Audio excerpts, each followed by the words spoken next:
And welcome back here to the city of Gangneung. We're here on the east coast of the Republic of Korea. The Gangneung province is home to Pyeongchang, of course, the host city of the 2018 Paralympic Games. But it's here in Gangneung that the para ice hockey event will be taking place. A host of brand new venues, as you can see, and we're just waiting for the spectators to arrive. But next March, who will come back here as the reigning world champions in para ice hockey? Well, let's go inside and find out. As it is para ice hockey again, it's day 3. And it is, of course, the Gangneung 2017 World Para Ice Hockey Championships. USA and Italy are the first game of the day today, and we are looking forward to the action. The United States have only played one game in the competition, although this is day 3. I'm Brent Pope, alongside me, Mike Kelly, and of course, the Americans want to stay undefeated. The Italians, 1 win, 1 defeat so far in the competition. Yeah, the Italians looked pretty good yesterday. A tough game for them against Canada. They're on the wrong side of a 7-0 loss, but they played a really physical brand of hockey, and that's something, in speaking with the coaching staff ahead of this game, they said they want to try to replicate.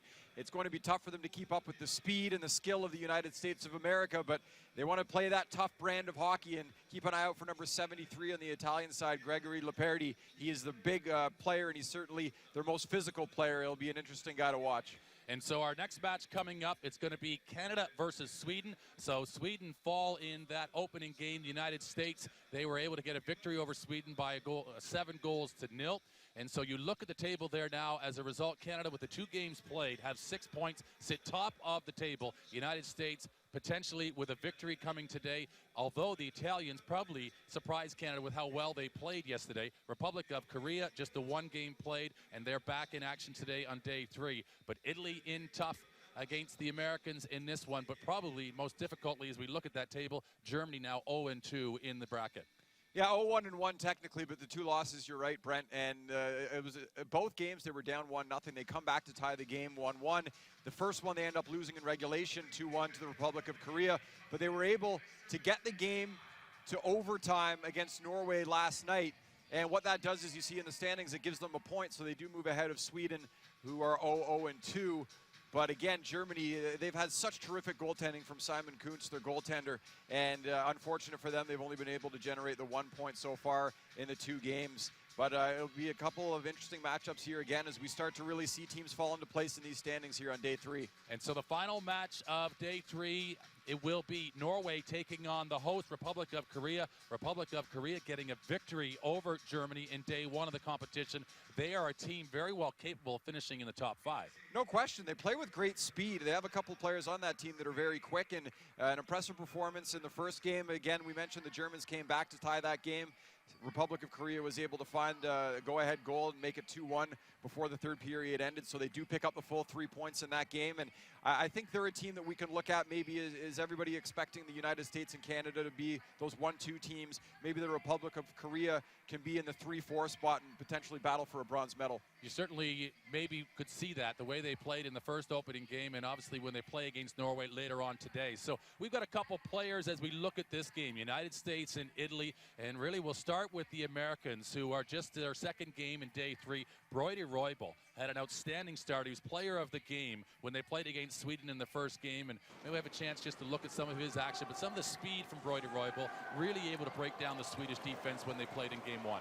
Absolutely, and that whole line of McKee, Roybal, and Farmer were just electric. We'll hear from the coaching staff ahead of this game. I spoke with Guy Gosselin a little bit earlier, and he talked about the chemistry that this line has. But Brodie Roybal is a great finisher, great playmaker as well. He's got 4 points after just the 1 game. Declan Farmer on that line as well. He had a hat trick in the United States' opening win against Sweden. With that hat trick, he is now the all-time leading goal scorer in World Championship hockey for the United States. So a good blend of speed, creativity, and finish on that line. And I would expect it to be another point night for the United States top guns in this one.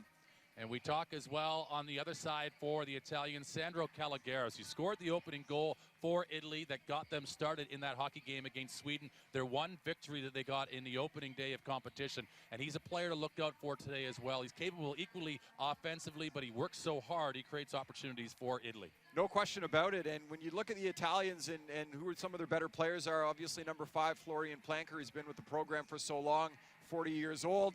But the torch being passed a little bit to the younger Sandro Caligaris, number 9, very speedy, very creative. He's a good stick handler. He's already got a goal in this tournament. And if the Italians are going to try to make a dent at least, it's going to be tough for them to win this hockey game. We'll make no bones about that. But if they want to try to get a goal and keep that goal differential at a respectable level, they'll be looking at Caligaris to help generate some offense. Well, as you mentioned, Mike, you had a chance to catch up with the coaches before the game here already, before warm-up, and you chatted with the coach, the head coach of Team USA, Guy Goslin. Coach, just looking at the lineup today, the scratches, Andy Yohe, the captain, and Noah Grove. Was it always the plan to just move guys in and out of the lineup as the tournament goes on, or anything injury-related? Nothing injury-related. This is kind of evolving as we go, but, you know, we're carrying 17 players right now. We're just kind of rotating guys around. What were your thoughts on the team's opening game of the tournament and the victory against Sweden? Well, we're happy with the tempo. The guys were excited to get out and play and get a game under their belt. Obviously, puck possession was a key to that game, and I was happy with the way our guys came out. The Italians played a very physical game against Canada yesterday, got chippy towards the end of the game as well. Is that something you're expecting to see from them in this game, and how does your team handle that?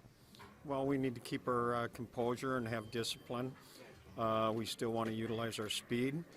Yeah, you know, I mean, each country brings something new to each game, and we need to just concentrate on what we need to do out on the ice. Top line of Roybal, McKee, and Farmer, very effective in that first game. What is it about that chemistry on that line that makes them click and that makes them seem to always know where the other player is going to be on the ice? Well, they communicate really well on the ice. They can all skate very well, and it's more of it's a possession game for them, and they've gotten better over the years as they played together. Appreciate your time, Coach. Good luck out there today. Thank you. I appreciate it.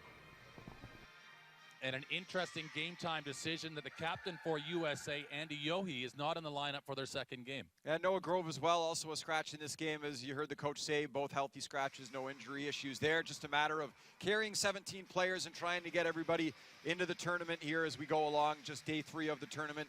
When these games ramp up a little bit, I think there'll be no question, obviously, that Andy Yohe, the captain, will be back in the lineup, but just an opportunity for some other players to see some ice as well. And he certainly did get the lion's share of ice time. So, as you say, no injury troubles with USA, just a game-time decision trying to disperse the ice time. And as well, Mike had the opportunity to catch up with the assistant coach for Italy ahead of the match. So, Coach, just heading into this game, is there any lineup changes, anything different from last game, any injuries to report? No, not that much different from the other games. So it's kind of the same. Just a couple thoughts on your team's performance now that you've seen them through 2 games of this tournament. Well, it's been good games. You know, the first game with Sweden was a good game to start off the tournament, and then we got 2 difficult games. One last game was with Canada, and was a tough game. But you know, Canada and USA, it's good for us to get in the rhythm of the tournament, and then we have the important games next week. You know, so. It's going to be tough games, even today, and we're trying to hold as much as we can, and it's going to be defense, a lot of defensive game, and well, hope to see a good game, physical game as well, and yeah, that's pretty it. Do you enjoy the fact that you get to play Canada and the USA back to back, try to get those games out of the way, and then get a little bit easier competition as the tournament goes forward? Well, it's never easy competition, but it's good for us, you know, to get in the rhythm and have more have to play those fast games, and at the beginning of the tournament, it's good for us. The very physical game against Canada yesterday, was that a game plan of yours heading into the game to try to be physical, and will you try to have the same type of game plan here against a similar United States team? Yeah, of course. I mean, we have some big guys and some strong guys that like to play physical, and when it comes to play this kind of games where the physical part it's on, they won't back up. So it's good for them as well to get in the game and be a little more physical than maybe other games. But that's how they're playing when they see, you know, those kind of teams. Sandro Caligaris has been really good for you guys. He's been a spark plug, very good offensively, great skater. Just talk a little bit about his play and how important he is to your team's success. Oh, he's a really good player. He has a really nice shot, and he's fast, and he plays really good, and he's been really important for us, and he's really important for us in every game. So it's a good player. Well, good luck today, Coach. Thank you very much. So Italy enjoying some success yesterday against Canada, playing a physical brand of para-ice hockey. They kept Canada scoreless in that second period. I expect it to be much the same as you were talking there today. Yeah, certainly the goal for the Italians will be to play that physical brand of hockey, and you're not going to keep the United States off the scoreboard. It's just not going to happen. But what you can do is try to limit those opportunities by being physical, try to get under their skin a little bit. And we talked a little bit off camera when I was speaking with the assistant coach there about Gregory Leopardi, number 73 in white, just how much he loves playing that physical brand of hockey. He's a big guy for them, and he really enjoys that part of the game. So as I said earlier on, he'll be a guy to keep an eye on in this hockey game. A couple of physical hockey teams are matched up in our first match here, first game in day 3 of the Gangneung 2017 World Para Ice Hockey Championships. The game is coming up next. Join us for our coverage as USA taking on Italy.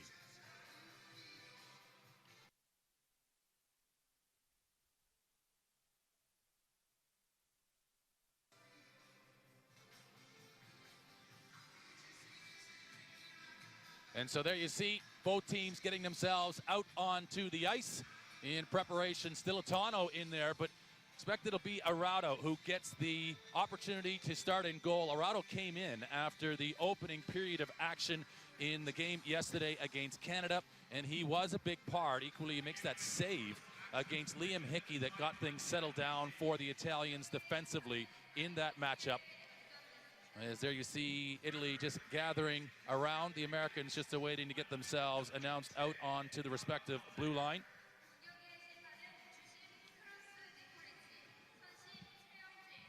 It will be interesting to see how this game starts. If Italy can try to push that physical play, as we talked about earlier in the broadcast, if they can try to set that tone early against the United States, as we take a look at the Americans huddling up and getting ready for this game as well. And we've seen the United States and Canada, again, two of the superpowers in this sport, scoring early in every game they've played inside that first minute. We'll take a look at the Italian lineup here.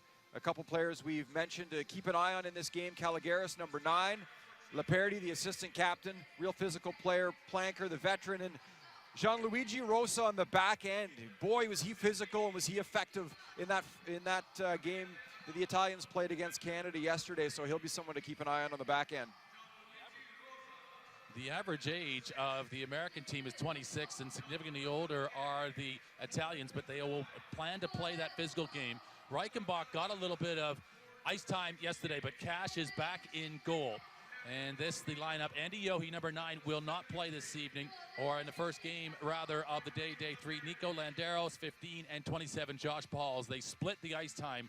Always one of the two is on the ice for United States of America. But Brodie Roybal, Declan Farmer, and the lineup with number 19, Kevin McKee, they are ones to watch out for USA. They scored 7 goals in their opening game. No doubt they're going to want to try to lift and build on that, but it'll be a tougher competition today against Italy. As there are the coaching staff. In the middle is Guy Goslin, and longtime assistant coach, now head coach, at the late passing of Jeff Sauer, the legend of a coach for USA Hockey and this men's Paralympic para-ice hockey team. And now Goslin in his first World Championships in charge. And Massimo Durin, the Italian coach. And he looks intense and ready, of course. He's now been in charge of this Italian program. And they finished 5th in Buffalo. And of course, getting inside the top 5 gives them automatic right to Pyeongchang, an automatic qualification as both teams are ready. It's Italy in white, the United States wearing blue today, with the stars, as you see, on their chest. As our referee in charge, it is the Austrian, Chris Nikolic, in charge with the Korean, Chae Young-jin on the line, and the Austrian, David Nothiger, who is also on the line in this one.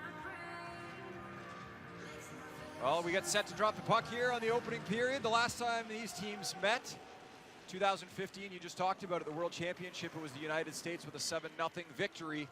We'll see if the Italians can improve on that score and again try to set the tone physically here in this opening shift of the hockey game. The United States starting with that big line of McKee, Farmer, and Roybal.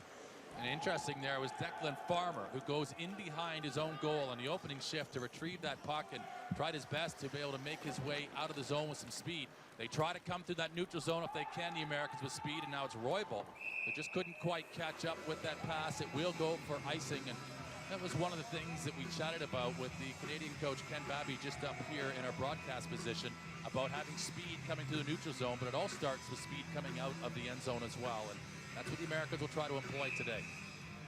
Yeah, the United States of America, you could definitely argue, has the quickest back end of any team in this tournament. Canada trying to replicate that a little bit, but the United States, they have such great puck movers, and if they can connect on passes like we just saw to Roybal attempted in the neutral zone, where you've got a guy flying through the middle of the ice there, it's going to be tough for the Italian defense to keep that player in check. We could see some odd man rushes and some breakaways that way. Here is Roybal, and he comes across the line. He holds up well, does Farmer. Gives him time. He's going to lay it off for McKee. This is back to Farmer, and a shot, he scores. And it's an incredible start for America again. A minute inside this game, and they've gone high up into the roof rack again. A triple play of passing between the top line for the United States. Declan Farmer, who else? He had 3 goals in the opener. He tied a United States of America record in the 2015 World Championship with 6 goals. He's already got 4, and we're only 1 game and 1 minute in to the U.S.'s tournament here in 2017. So no surprise there that his line mates look to get him the puck, and when he has it in that prime scoring area, you know where it's going. Top G's back in the net. And not a chance for Arado to make that one, but all 3 of those forwards, McKee and as well Roybal, involved in that passing play, and it was a thing of beauty as each one of them were designing their look, their feel, and there's another one. It's Josh Paul's back-to-back jacks as the Americans have struck gold here early in this opening period against Italy, and just 1:22 in. They have 2 goals on the board as this is, again, a seeing eye pass right across for Pauls. Josh Pauls gets the puck in a spot that he likes it. 5-time gold medalist at the Paralympics and the World Championships with the United States, and gets the Italian goaltender Arado going across the crease. Beats him to the glove side. And less than a minute and a half into this game here, not the start the Italians were looking for, as the United States up to a comfortable 2-0 lead. And it almost looked a little bit sort of stayed there as far as just very calm before the storm, and it looked like Italy were just going to allow the Italians, or rather the Americans, just to stay on the outside, and then they just make that great insert pass, and then Pauls comes in and deposits it right in the bank, and Arado beaten cleanly.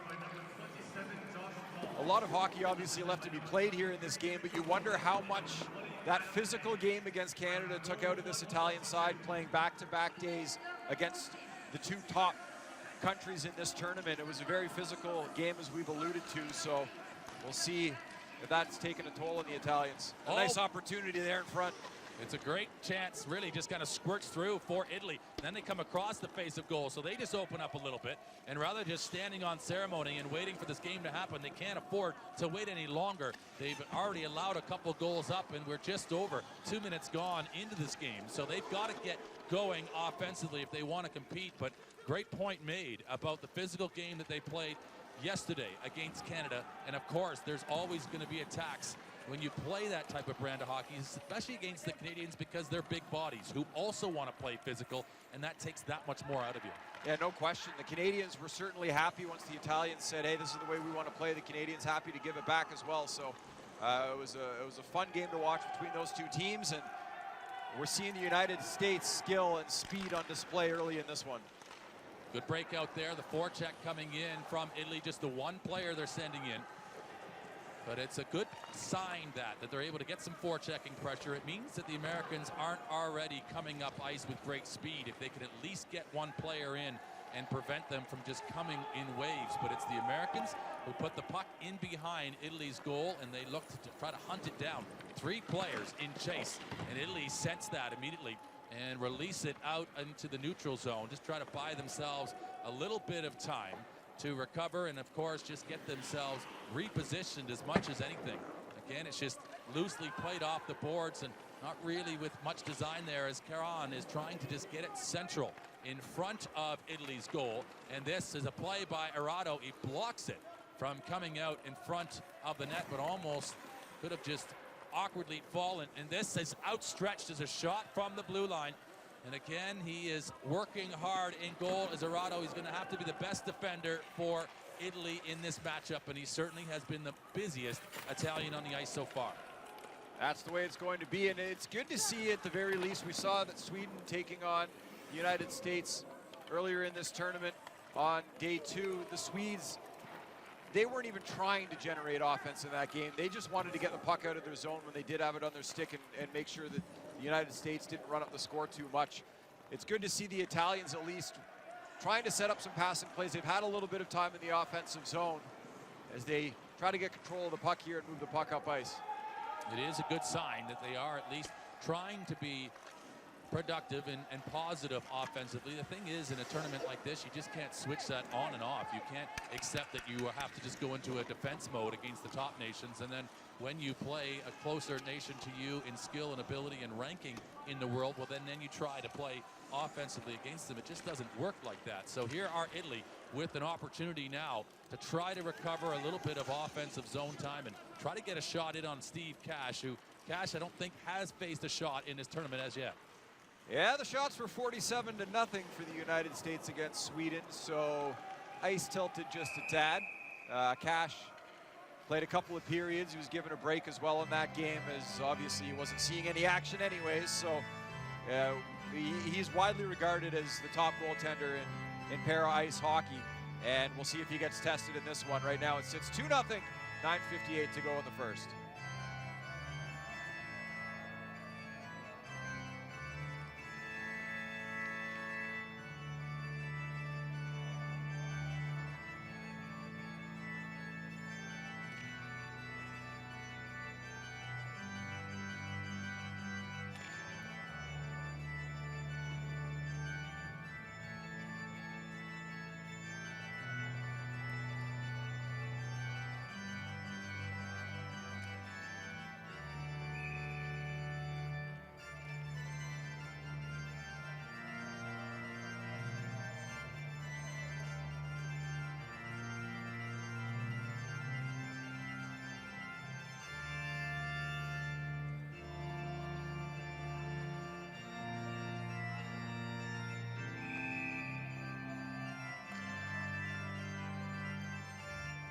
And neutral zone face-off won by the United States. They have the 2-goal lead. Quick goals scored by Farmer and Pauls have got the reigning world champions in a good position here against a very worthy adversary in the Italians. But this is Farmer breaking through. Farmer is denied, but Roybal will not be, as the second mouse gets the cheese, and it's Roybal on the board as Farmer creates the opening. And the 1-2 punch for the United States keep on battling. We'll take a look at the replay here. Farmer had an opportunity to shoot. He decides to go to his left hand, and a nice save there by Arado to keep the puck out of the net. But you look at 33 in white. You look at Planker in white on the right side of your screen. They just fly by the net there. Nobody picks up Brody Roybal. Left unchecked, buries it. We talk about this top line and how skillful they are for the United States. We heard Guy Gosselin talk about the chemistry they had in the pregame. And it's 3-0 United States, 9:30 to go. Well, a great example there of the speed right now of the United States, and it is proving overwhelming for Italy to handle. And Arado, who came in, who really did a good job of changing the fortunes and maybe even the access of that game when Canada were playing against Italy in day 2 action yesterday. He has been unable to have the same impact in this one, and you really can't fault him for anything as yet, because the United States have come out of this gate early in this game and have really got themselves running in this one. Yeah, a couple points already for Roybal in this game. He's got 6 points now in the tournament. He's the leading scorer for the United States, and There's a good chance he may be the leading scorer in this tournament when this game is over. Right now, Liam Hickey of Canada with 8 points is the top scorer. Canadians have played 2 full games, obviously, so still a lot of time left.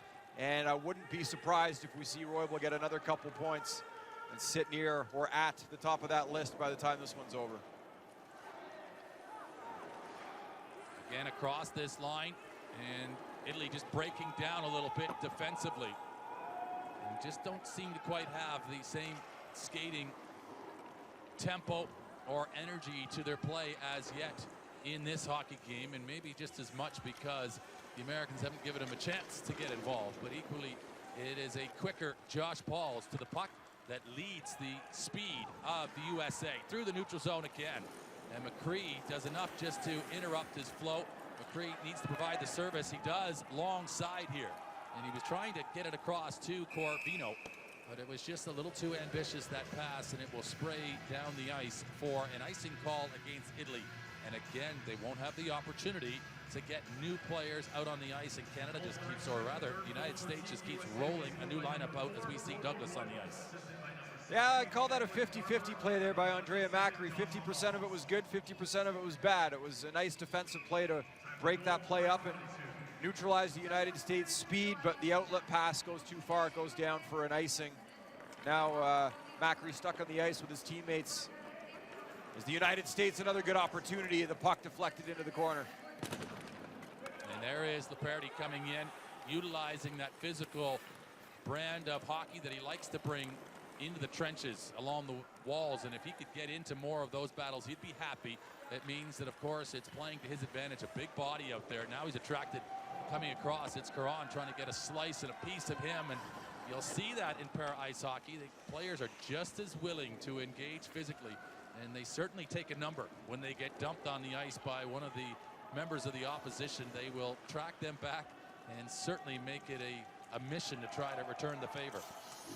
And we saw that yesterday between Lepardi and number 15 for Canada, Kevin Sorley. Those two were going at each other for much of the third period. Sorley tried to run Lepardi through the boards and out of the building at the end of the game. He ended up taking the worst of it himself, but no question that there's a strong physical element to this game. And like any type of hockey, when the guy runs you, you take his number and you look for him later in the game.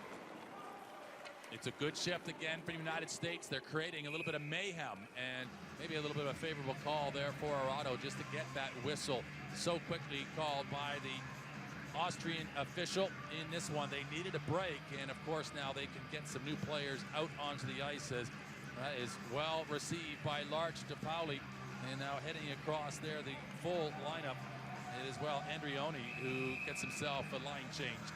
So 6:54, United States with the 3 spot on the board in this first period. And it will not be, it's waved off icing, so a break there for Italy. Get a little bit of a chance to move up ice and try to hem the United States in their own zone. But Josh Pauls singularly just makes a great cut from behind his own goal. And he feeds it up to Roybal. It's now landed on the stick of McKee. They stayed onside. That's equally a big part of skill as well, as you see these players with their sleds to come across that line. And sometimes they have to turn the back to their teammate as they do so in order to get themselves or maintain their speed, and then to ride that line so they don't actually go offside. It's really a great skill. We talk about great skill. One thing that we see certainly more with elite teams like the United States and Canada is the stick handling underneath the sled, going from one hand to the other, as we saw it right there in the corner.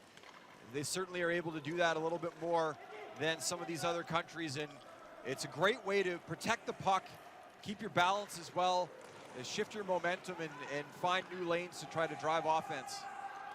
Well, it certainly is, and as you move it back and forth, it almost gives you that slaloming motion, which allows you to weave and without having to propel yourself, you're able to contour yourself forward and still create forward momentum and maintain the puck. And that really is a tremendous skill set that belongs to the North American teams. So it is the United States, as we see, with the lead here. The last goal scored by Roybal.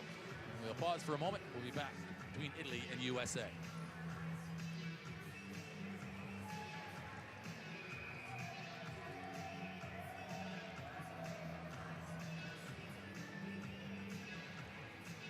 Consideration of other patrons, please remain seated during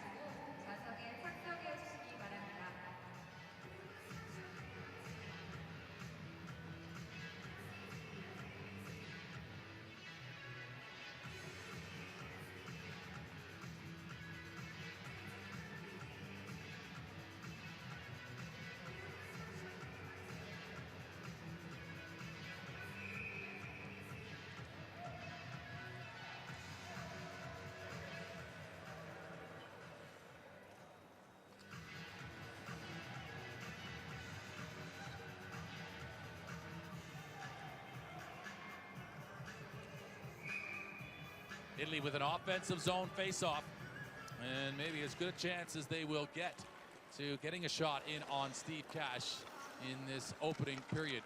And Cash again pretty much there, just filling his duty in net, but not, of course, very active so far in this tournament. He has not been called upon, as now it is just Laperti just trying to just shovel it forward for Covino, and they'll wrap it around. And of course it's just now the Americans who are likely to get there first, but good work here by Planker. But for a second, he's not able to take it on the first touch. And look at Landeros go. He's going to get a speeding ticket the way he drives through this neutral zone. And they hold well to his teammates right in the slot. What a save by Arado. And he is rudely run into as well by the Americans. And as you say, it's one of those accidentally on purpose drives to the net, and the puck does go in the net. But I think there is going to be a penalty against the United States in the process. Yeah, an interference penalty coming here, and it's the right call. As you see the save made by Araudo, and then there's nothing he can do. He's pushed into the net. The puck trickles in. That is no question, no goal. So a little bit overactive there by the United States. Rico Roman, the 36-year-old, as he was driving the net. An interference call, and Araudo still down for the Italians. He's being attended to now by a team trainer, having a look at him, as that was a rough ride in front of the net. And it certainly was, and of course with the speed coming in, it's the difficult part for the goalie is, of course, you want to make the save. You're totally fixed on the puck, and as you're doing that, making sure that you are equally controlling the rebound. Then it's the arrival of the blunt force of not only the sled, but of the full force of generally the opposition, and often sometimes your own teammates who will come into you or trying to guide a player away from you, or certainly give them the last bit of interference before they do arrive at goal. And he looks to be okay. He's sat upright again, as you can see, and just getting himself back and sorted. Maybe even his hand there potentially sore. You can appreciate that even as the hand goes down on the puck, and you see the sleds and the way they're designed. I mean, they come in like a battering ram right into a goaltender. And he looks to be all right. He's sorted. A little bit of a lean back there. His team's going to get a power play as a result of him having to take that blow. And maybe that will, in fact, give them a chance here offensively to get on the board and to score the first goal against the United States in this tournament.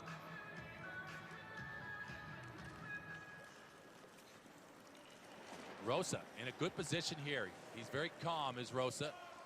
And a cool pair of hands on the blue line for Italy as it's moved down by Planker. Out front, the intended pass. Roybal has now found himself a little bit of a seam. But good work from Italy for the moment to slow up his path. And Laperti will just collect now what was a broken play. And he needs to just keep protecting that puck because he's got an American right on him in Declan Farmer. Nice drop pass from Caligaris, but they've just fed it in rather softly for Farmer. Farmer one-on-one against Rosa. Looks like Farmer's got some daylight here. He's going to try to find a lane straight in, up against Arado. What a save, and the follow-up from Roybal. Roybal's got it handcuffed. He's carrying it on his sleeve there, but he gets it down back onto the ice again.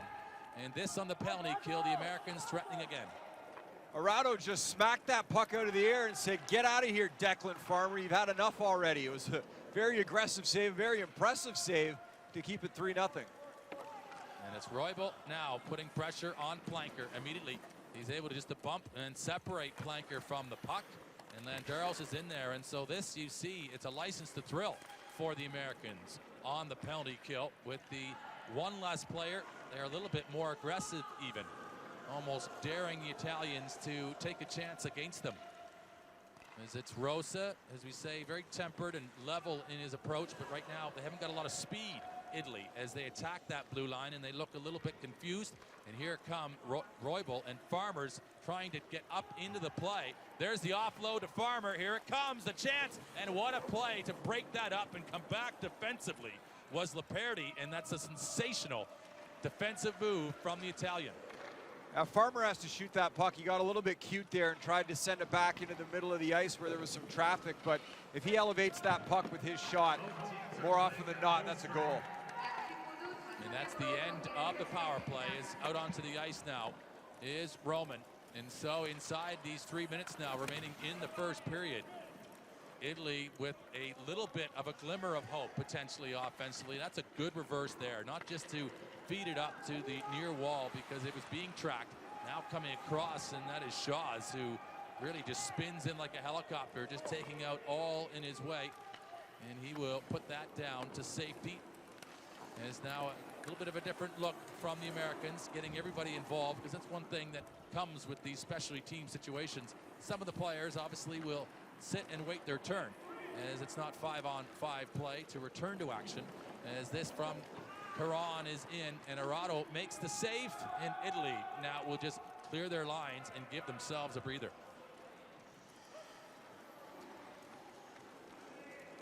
Paul's just patient. You see him just throw on the brakes there, the full hockey stop, as he just powers into the snowplow there and gets away from the Italian forecheck. And this from Andrioni, just trying to just feed it forward to DePauli. DePauli, a goal scorer in that game against Sweden. He gets the game-winning goal for Italy. It was Caligaris with the opening goal in that game. So it's gone a little bit calm in this one inside the Gangneung Hockey Center. USA doing exactly as they wanted to, but remember, the Canadians came out well against Italy with a 3-0 lead in that opening period, and it was 4 actually they were able to claim, but they got nothing in the second. So this is a place where Italy can just measure this scoreline right here, try to see out this period, and I think they'd probably be happy with that result for the opening 15. Oh, there's a good feed, a good attempt there, and a long pass up the ice for Winkler.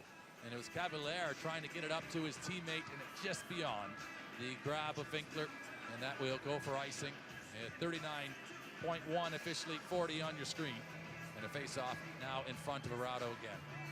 Yeah, I like that play by the Italians, a stretch pass there, try to generate some offense with a quick strike. Obviously, it's tough for them to beat all these American defenders that are on the ice at any given time, given how fast they are and how fast they play. But Werner Winkler, 48-year-old veteran, getting up into the middle of the ice, and unfortunately for the Italians, unable to corral that pass.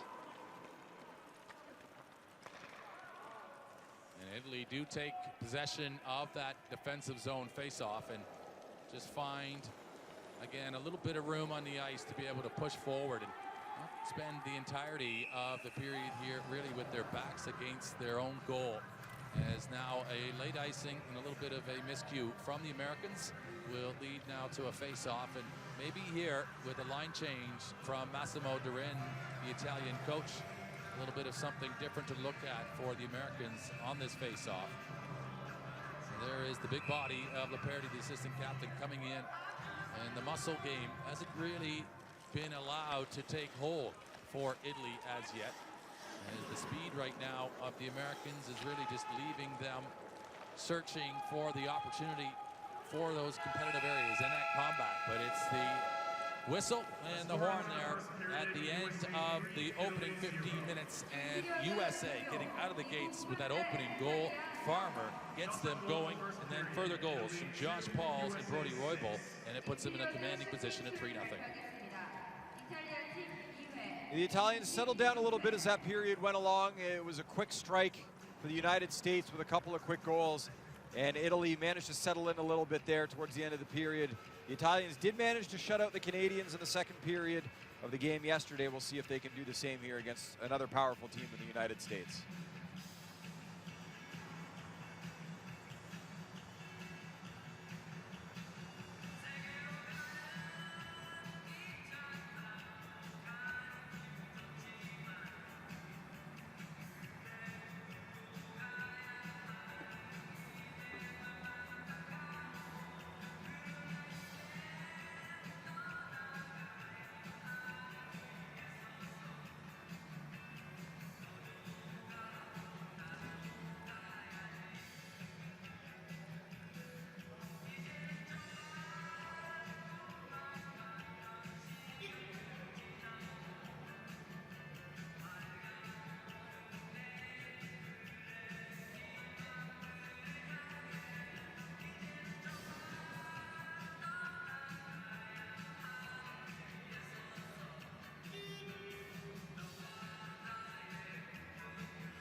And welcome back to our coverage of the Gangneung 2017 World Para Ice Hockey Championships. And as expected, the Americans come out strong in day 3 of the competition, and they really commanding against the Italians. It's that opening goal that gets things started, but they really maybe catch the Italians a little bit surprised, potentially. Which they shouldn't be, because I think everybody knows how good the American team is here in para ice hockey, and it only took them a minute to get on the board, and it was a familiar face in Declan Farmer and Brody Roybal and Kevin McKee, that top line for the United States, getting things going. They were so effective in the first game against Sweden, and it was no different here in game number 2 against the Italians. And Arauto was called upon early to make a couple of nice saves. He did all he could to try to keep this game at a respectable score in the opening period. But Farmer here going forehand, backhand, Roybal getting that goal, following it up with a nice play. We saw some great chemistry again from this top line for the United States. They've scored a lot of goals already in this tournament. You can expect it to keep coming here in the last 2 periods as well. They were certainly dynamic, and they came out, as we say, that line of Roybal and Farmer and McKee really uncontested, as they're able to get to those positions quicker than the Italians can, of course, defend. And it really didn't matter who was in goal, whether it's Arauto, whether it's Tilitano. It was an answer. They were able to unlock the defense and that speed again from the United States. And we talk as well just about how maybe that game yesterday left the Italians maybe not quite as ready. They would have been ready, of course, knowing the intensity was coming, but being ready and equally able to physically match it seemed to be the challenge for Italy in that opening 15 minutes.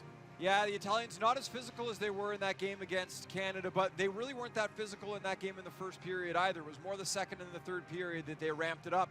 So we'll see if the Italians are able to do that here again against the United States. We took a look there a moment ago at the replay of the puck going in across the line, but the goaltender interference penalty was called, and it was no goal. And Arauto a little bit shaken up, but no worse for wear. As the trainer came out and checked him out, he appeared to be okay. And we take a look at our statistics from period number 1. A couple of shots on goal for the Italians, which is more than Sweden could muster. So 7-2 the shots, 3-0 the score. Respectable for Italy, still in this game. And if they can find a way to generate a little bit of offense, try to get the next one, you never know what happens after that. Well, full credit to the Italians, only 7. I think yesterday the Americans were able to get 20 in the first period, and I think Canada had 13 or 14 against Italy in that opening period. So that's not a bad start for Italy. But after 15 minutes of play, that's the action so far. USA 3, Italy no score. We'll join you in a moment for more coverage.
in day 3 of competition here, but actually as we look back across the tournament so far, you had the opportunity, Mike, to call a game yesterday in day 2. It was the last one. It was Germany taking on Norway in that one, and that's a crucial game, really deciding who is going to be able to fit in that top 5 of the bracket. But an outstanding defensive performance from the goaltender, Simon Kuntz, for Germany, takes that one to extra time. He was phenomenal, and we talked about the Swedish goaltender Ulf Nilsson, how good he's been in this tournament.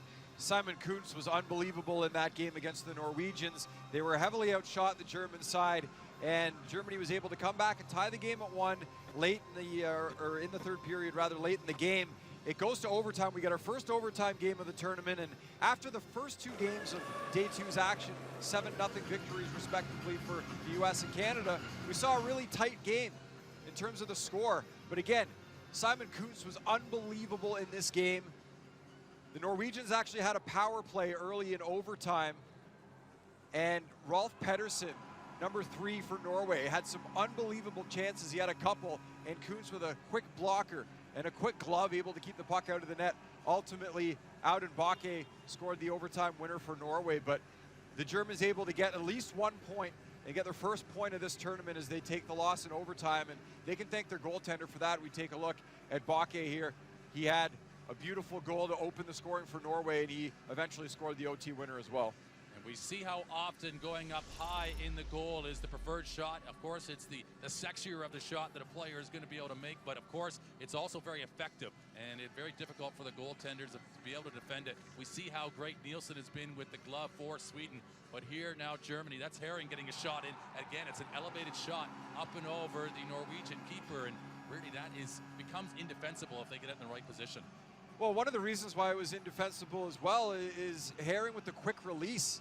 And we saw that a couple times in this game from Germany. So he picks the puck up here, does well to circle at the top of the circle and get into a good shooting location, and then just boom, quick flick of the wrist right there. It's off his stick, and it surprises the goalie Hamar, who was not expecting it and doesn't pick it up until it's too late. So with 9:15 to go in the third period, the Germans were able to tie this hockey game, a game in which they started to get some more opportunities towards the end of the second period. They played well in the second period after being outplayed heavily in the first. And then into the third period, you could argue that they carried the pace of play.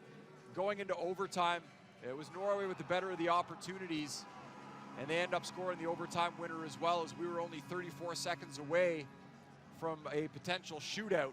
So the Norwegians do well to get the victory. They don't get the 3 points because they didn't win in regulation, but they do pick up a win. They do pick up a couple of points as well. So Germany with a difficult defeat in day number 1 against Republic of Korea, where they get no points. They at least get 1 in that matchup against Norway in day number 2. It's starting to show the complexion of this tournament here, but right now it is the world champions, USA, 3-0 up over Italy after 1 period of play. And we will be back for more action as we resume the second period in a few moments' time.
And back to action for the second period. It's the Americans in blue getting up first. There is our referee for this one, Chris Nikolic, and then the two linesmen, David Nothinger and Young Jin Jae is the other linesman from the Republic of Korea. And they've done a good job so far. They had to call that penalty for the Americans going hard into the goal and taking out Arado, and the call against, we've seen that a couple times so far in the tournament where that needs to be utilized. These players, once they get on a track going to the net with the speed that they do go, it is difficult for them to be able to find a way to avoid traffic or to avoid the goaltender when they're going with the purpose of getting to the goal anyhow.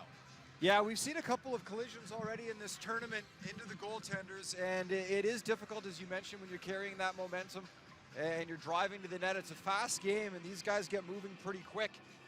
And you certainly don't think there's any intent on these players to purposefully run a goaltender. At the same time, it is difficult to get out of the way at times, and we saw in the game last night between Germany and Norway on the overtime winning goal by Bakke, Simon Kuntz, the German goaltender, he felt that he was interfered with. It wasn't a case of a Norwegian player running him, but he felt that he was interfered with in the crease. Ultimately, the referees conversed. They didn't agree, but players interacting with the goaltenders, with the opposing goaltenders, is something to watch as this tournament goes on. We already saw it happen at a critical time in the overtime game, and we've seen it already in this game here today as well, so something to keep an eye on. Nikolic is ready to drop the puck. And the United States, as you can see, going from right to left. They're in blue. Leperti out there in white for Italy to take this draw against Farmer. And the big body of Leperti, it's the quick hands, though, of the teenager, Declan Farmer, already involved in the scoring in this one, as you might expect. He gets things going early, and it's right there at the 1 minute mark that he gets on the board. If you look back across that scoring in the first period, so right at 1 minute, Farmer gets the goal, and the assists go to McKee and to Roybal. And then as well there at 1:22, it's Josh Pauls, the assist to Rico Roman and Adam Page. And then another even strength goal as it's Roybal with the assist to Farmer and Pauls. So you see the familiar names as this is Farmer going to go on a breakaway straight up against Arado here, but it gets away from him. And he has one last dash at it there, try to get a piece of it to unhinge it from the grasp of Arado. But really, again, there are the Americans springing loose. Declan Farmer, a talented goal scorer for the American side, and again, with the 3 goals that he scored yesterday, he now has the record for the most career goals by a U.S. player in World Championship play. His 19 career World Championship points, also ranks second all-time behind teammate Adam Page, who has the record with 20 points. That's coming into this game, and a couple more points already for Farmer. So Farmer now the leader all-time in goals and points in World Championship play for the United States. And a tricky shot there finds the back of the net. As we talk about these little lob shots, they can be effective at times. And it's Billy Hanning, the 31-year-old, scoring for the United States. And how about that shot right out of the holster? He just fires as quick as he gets sights on that goal. And it's a short side delivery and elevated. I think Arado beaten because of the speed of the release, the quickness of the trigger finger of Hanning Jr. And wow, as you see him from a defensive position, maybe not expected to be able to be providing the offense here, but he unloads one there, and it's a quick 4th goal on the board for the United States. Again, they do that at the 1 minute point inside the period here in the second period as well.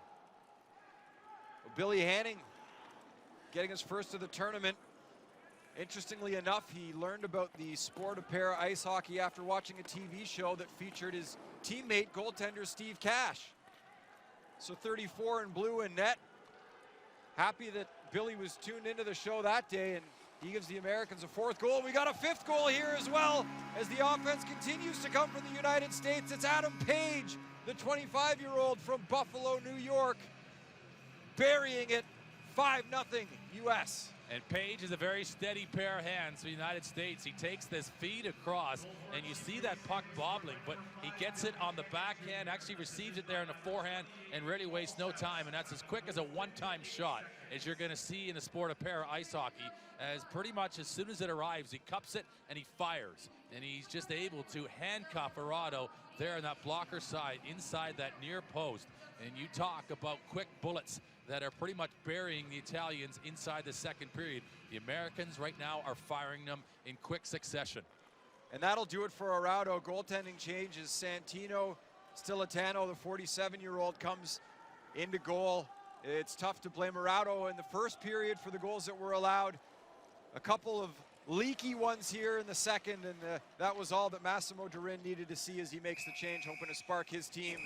We'll have a penalty coming up here, and it looks like the United States will be going on the power play as an interference penalty coming up here against the Italian side.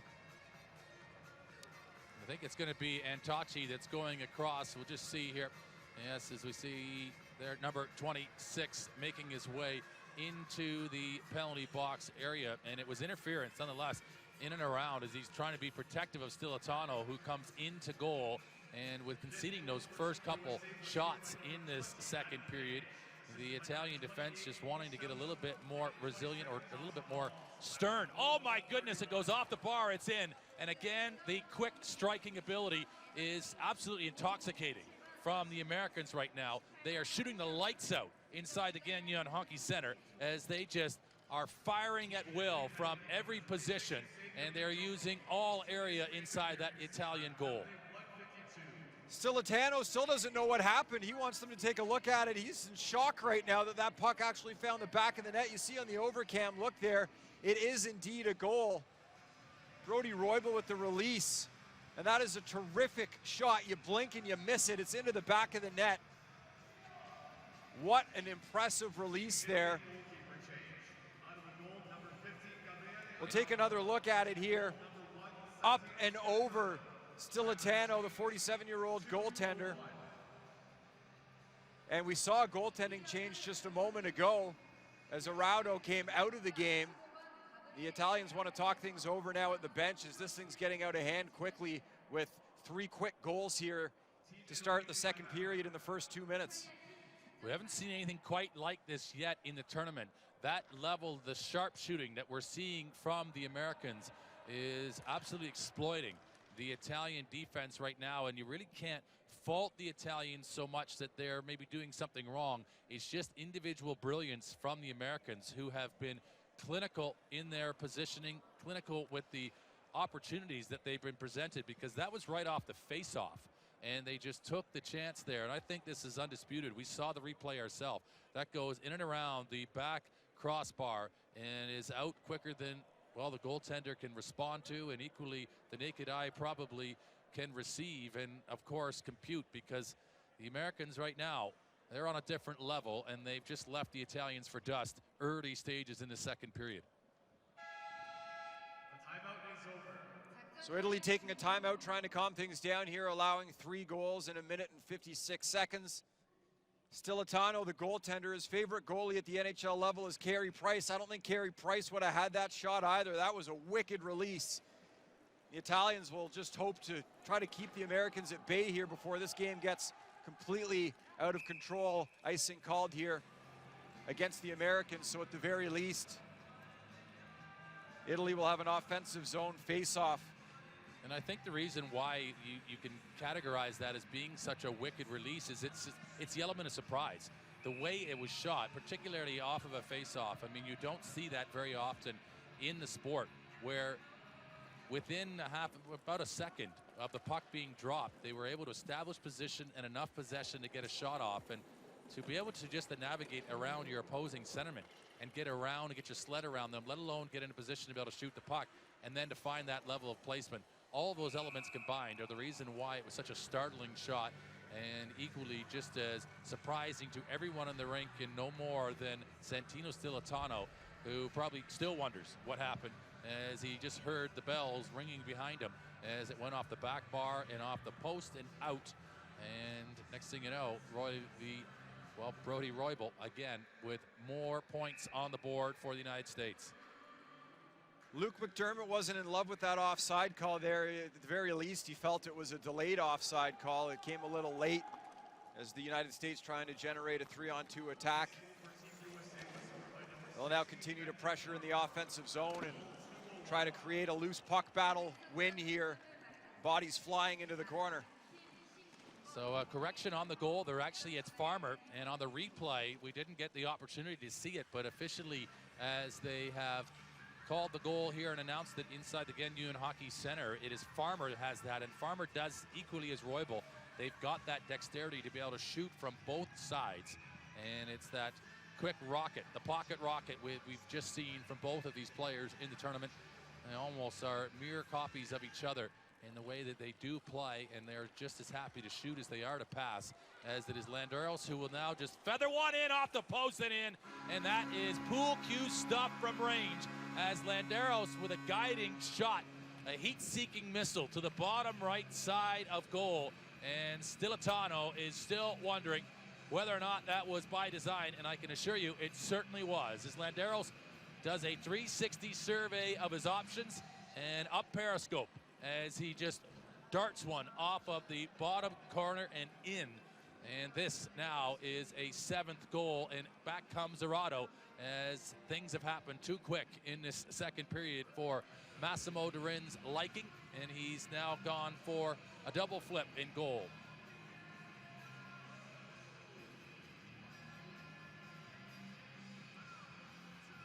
I'm not sure that Stilitano stopped a puck in the brief time that he got to play in this game. I mean, that's 4 goals quickly here for the United States. In the second period, it's now 7-0, 11:50 to go, still a lot of time on the clock. A lot more time than I think Italy would like to see. And we'll see how often goaltenders get changed in this game. Head coach Massimo Durin obviously not thrilled at the play of the backup goaltender there, so back in comes Arado, and back out come the Italians as they look to just try to generate anything. And that looks like a penalty coming up here against Paul Shaws of the United States. He came flying through the neutral zone there. Interference is going to be the call, as that was a little bit of a late hit, and Italy will go to the power play. Well, Shaws, as you can see, he's got the rolled up jersey and the cuffs and the wrist exposed, and he means business as he just rolled up his sleeves there, didn't he? And came across and took out a couple Italian players on that shift and found it. Unfortunately, they didn't have the puck at the time. And he was able, just like a heat-seeking missile, just to deliver the goods. But it's going to be an Italian power play. And they will now have to work to get the puck back as they have lost this offensive zone face-off. Rosa will just try to scoop things up and keep things controlled and have the possession. It's taking a while, though, for Laperti just to get it back into control. Down low, this is the best chance. They score! Italy, and it's Caligaris, as you might expect it. The hot finger for the United States. Not this time the Italians. It's the number 9 who will get it done. This time it's second goal of the tournament, and it's on the power play. And watch Caligaris finish it here.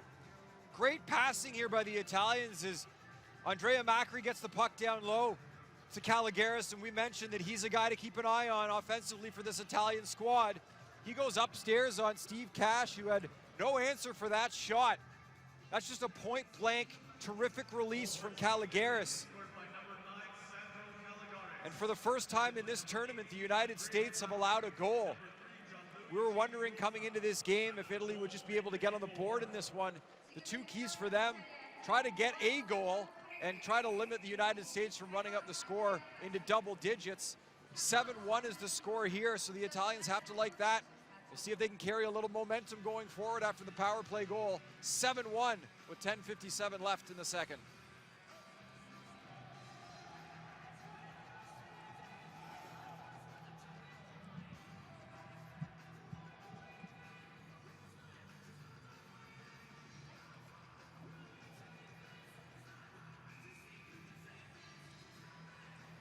Wow, it's hard to believe that we're only just over 4 minutes gone in the second period.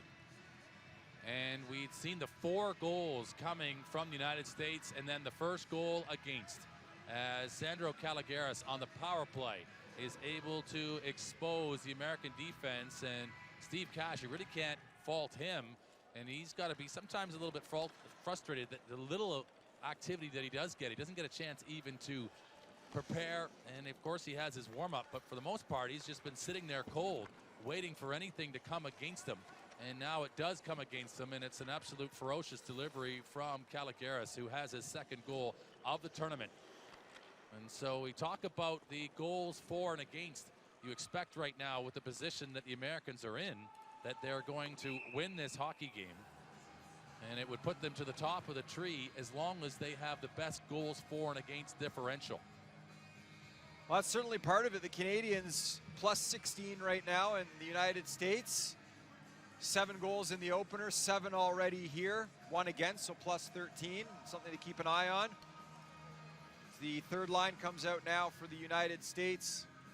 Luke McDermott, Jack Wallace, Chris Douglas, and Lepardi, number 73, Lepardi rather, the 38-year-old forward. He was born in Brazil, representing Italy now, multi-sport athlete as he's competed in Paris snowboarding, finishing 19th in snowboard cross at the 2012 World Championships. He's a big guy. He likes to throw his weight around out here. Italy in the offensive zone, so again flirting with a chance to test Steve Cash again. It's fed out. This is in a good position to shoot. It's down low for Cash, and there a little bit of action. That's the most that he's had. It's a flurry in scale for Steve Cash to have back-to-back shifts with back-to-back shots against. That's as much activity as he has had to face thus far in the tournament. As now McDermott is going to try to chase down Rosa, and they're looking a little bit more relaxed now, are the Italians. Getting that 1 goal will always help to settle you down, but equally just finding a way, and I'm sure they were just wondering what had happened to them inside the beginning of this second period to concede 4 goals. It really was stunning stuff from the United States, the way they just overpowered Italy. But they'll just settle things down here for a moment and keep this puck in. And this is good movement from Larch, and Landeros just shovels that one to safety. It'll come around the boards, read by Rosa. And a good shift here from Italy to respond energy-wise. Maybe there, got to be careful, just that pushing from directly from behind. And the players going into the boards. Is now just closing it down again. Italy doing a great job with some sustained pressure on the Americans. And Darrow's just loses the puck as he's trying to come out. And he's got to do all the work just to get back. So United States right now is trying to reset their bearings.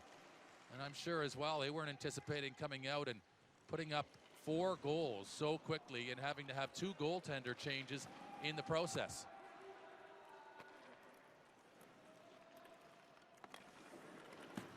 Roybal dispossessed in behind. The feed out into the slot area. There's a chance to try to gobble up something for Italy.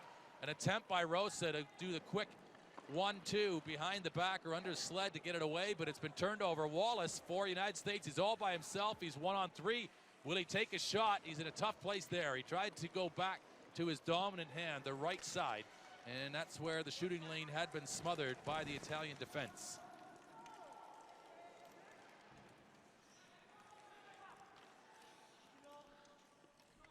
And now things just settle down a little bit in this second period. It's just coming up to the halfway point of the hockey game. And we saw that great period where the Italians kept Canada scoreless in the second. This is nothing like that, the way things have gone. But for a moment, they have a little bit of calm as they can just keep USA at bay. And Pauls with some speed to go back and regroup for the Americans. He'll come right through the middle of the ice here. He's got a channel all the way down, does Pauls. What a play and a save, though. It's made by Arado. He gets a glove touch of it, and it's up off the glass, but it's still live and in play. A terrific rush there. Declan Farmer was going up the left wing, and he wanted the puck, but Paul saw that he had a wide open lane to the middle of the ice and into the front of the net, and he took it. He was flying out there. He got in a little bit too close, and that allowed Arado to make the glove save, but we talk about the speed on the back end that the United States possesses in this tournament. It's one of the things that really separates them from a lot of their competition. It was on display in a big way as the outlet pass to McKee can't connect there at icing against the United States with 6:26 to go in the second period. Well, you see a couple different complexions or looks to the American play. The way they come out and just knock the lights out of the Italians in the second period, and then now Italy have been able to respond and take that body blow and get back upright, although they were knocked to the canvas there early doors in the second period, and they've responded and to get it some spell in the American end zone, which is important for their confidence as well, and has brought a little bit more complexion to this hockey game, where Italy looks as though they could hang in tough now if they could just settle themselves down. But it's another American face-off win. Although it will be contested, Winkler does a good job just to get it in on Cash. I think Cash now is up to a handful of shots in on goal. As Roybal. Offload there. You see that a few times with these players, the no-look pass, where they have so much movement going on with the puck back and forth between their own sticks that players become mesmerized by the stick handling ability, and then they can offload it with the no-look pass. It's an effective way to buy some space and time. Arado elects to be effective and give his team some time and the opportunity for a line change. Yeah, it's getting a little bit chippy now behind the net. This is what we were expecting, a little bit more perhaps out of the Italian side, as the United States obviously the more skilled team in this game. 7-1 the score, 5:53 to go in the second period.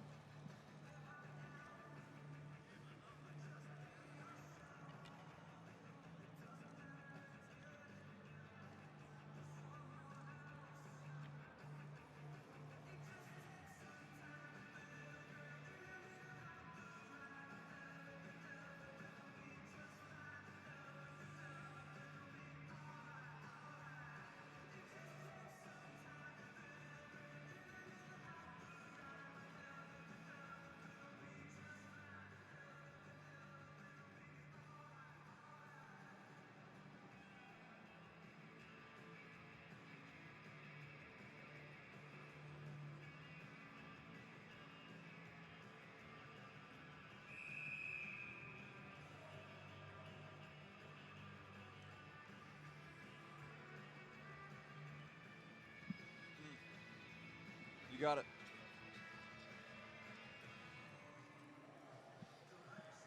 And back to action. 5:53 remains in this second period. The Americans are in firm control, 7-1 up, as you can see. And officially there by the score clock, we have just under 6 minutes, as it's Adam Page going back for USA. And just broken down as Caron will just try to clear this puck. He does well enough for a moment. It's interesting for the U.S. Normally they try to break out, but this is Page who just tries to pick up the broken play and the opportunity. As there's the goal scorer, Calagaris, back in a good defensive position for Italy, and that's that all hands in and all hands on deck approach from Italy right now. They need it as a team to play defense against just the way U.S. have approached this second period, and they have that real quick strike ability, as we've seen in spells. They really can run things up, but there's Shaw's again as he comes in high, and Shaw's has enjoyed that. Now this has brought about some nasty, as Shaw's has grabbed his man, and Shaw's looks a little bit as though he is out here on a mission in this particular game, and certainly does have a burr in his saddle. He has played a nasty brand of para-ice hockey today. Well, that's a very aggressive hit by Shaw's there as he comes in flying with the chicken wing. He gets that elbow up, he gets that arm up high, and there's no question about that, that's a penalty. Paul Shaw's, we asked him who he's a fan of, what hockey players at the NHL level he's a fan of, and he said Brad May and Adam Mayer. If you know who those guys are, they are physical, nasty players. And Shaw's has that element to his game. He knows how to play that physical brand of hockey, but he came in high there, and they're going to take an Italian player as well, as there were punches thrown here after the fact but it was all initiated by Paul Shaws. And the Italians in the last couple of minutes of the second period here, they've been a little bit more physical, perhaps the United States sensing that. So Shaws tries to go in and set the tone as well. But he was a little aggressive and he got that elbow up. He gets a penalty.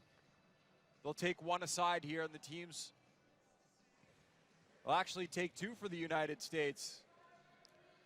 Two players in the penalty box here, so we'll wait for the official word on what the penalties are.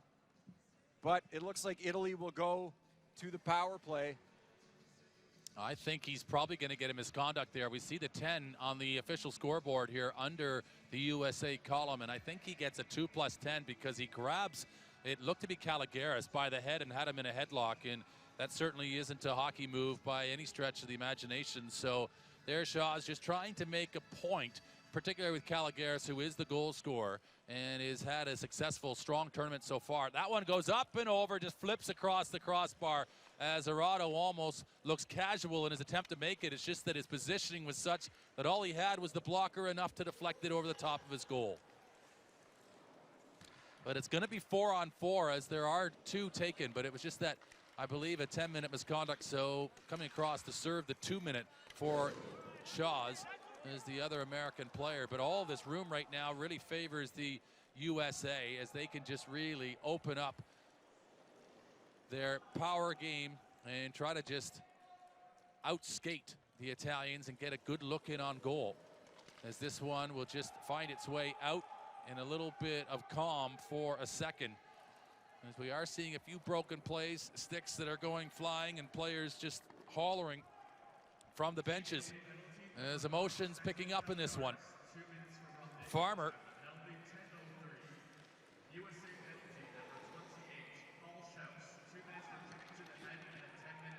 So it's 2 minutes for checking to the head and a 10-minute misconduct for Schaus. As Farmer, what a play! As he goes outside, inside, and then wide side. As Arado does enough just to keep it out of goal. And there you see how the space benefits the speedy Americans. But Arado hanging tough and keeping the score line with a differential of still 6 goals for the United States with that 7-1 margin.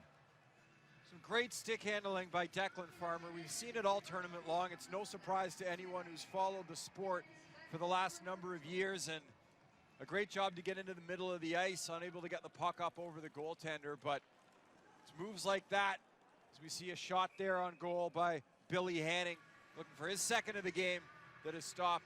It's moves like that by Farmer, though, that make him such an elite goal scorer and the most gifted goal scorer on this United States world champion team. And that's Hanning. He's been lucky already, or been fortunate rather, to get the benefit of a shot well placed and scored his first goal of the tournament. So he elects to try it again. Oh, there's a big hit coming in, and Roybal just takes out DePauli. But the play, just going back to Shaw's, it was the contact to the head as much as the roughing that was the reason for the 10-minute misconduct. And I think as well, not only was it the hit, but probably the afters as well, as he went and grabbed the head of Caligaris, and the reason why he'll just have to cool down a little bit in the penalty box. But the Americans, well, they weren't able to score with the extra bit of space as time has now expired. Both of the players, it was Douglas who served the 2 minutes, and Caligaris comes out. Douglas is trying to take a partial break, and Roybal will pick up what's left over of that play, and he gets almost cut in half there, as there's a huge hit from Florian Planker, as he just comes right through the middle of him and separates him from the puck perfectly. Planker had some words for him afterwards as well, likely jawing at him a little bit, saying, how do you like that, as he comes across the middle of the ice. That's one way that you can effectively neutralize the speed here by the United States, as looking to throw that kind of weight around back is Brody Roybal.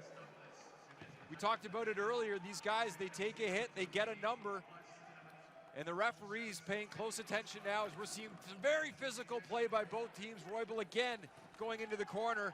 This thing is getting chippy, and you have a feeling that the nastiness is going to continue as there are 2 minutes left in the second period. Well, it's almost as if they are all just taking systematic good runs at each other on this shift, where they are coming, and it's kind of search and destroy missions, as players are coming right across with the intention of certainly separating the man from the puck, and if not able to do that, letting the man know that you are on the ice and trying to just put the physical element into the game so that you're wearing out the opposition. And often as well, the physicality in this sport can be used as a little bit of intimidation, and it becomes mind games potentially as just a factor of how the Italians are going to play, because it's not only the two teams that are competing here on the ice, it's everybody that's watching and seeing how the Italians will play this particular sport of para ice hockey too. And they're a team that's potentially looking to be a medal hopeful in this tournament. And they're just trying to express their intention right here for everybody that's watching, that they're going to try to hang with the big boys of World Championship para ice hockey. 1 minute left to play in the second period. And it's lobbed out. It's going to be lengthy, though. This one will go for icing inside the last minute of the second period. And Rosa, just as he adjusts his equipment there, he was the one that sent it the length of the ice. He just needed a breather. So you see this Italian team, they're very capable of those extended shifts. We saw them taking shifts for 2 minutes or longer yesterday against Canada, and they were able to soak up the pressure, so they're used to it. The one thing that we saw as the game wore on yesterday, the Italians against the Canadians, they found a way to get under the skin of some of those Canadian players, particularly Kevin Sorley, who was running around at the end of that game trying to hit these guys, and he was definitely a little bit sour. So we're seeing a little bit of that in this game as well. The Italians are the most aggressive team we've seen in this tournament in terms of playing physically, playing that irritating brand of para ice hockey. So we'll see, as there are 15 seconds left to go here in the second period, if that carries over to the third. With this game score-wise out of hand, will the Italians just try to keep that physical play going and really get under the skin of the Americans? A late strike here potentially for the U.S. Will they get it in time? Landeros runs out of time, but even if he did, it was Arado who makes the save and takes it away from him, and Arado really couldn't have afforded not to have made the save, as he didn't know just exactly if the clock was going to run out. He's totally focused on the play at hand, and what a chance there for Landeros at the end. There is no question of it. It is not a goal, as Arado with the double pad save with both the glove and the blocker.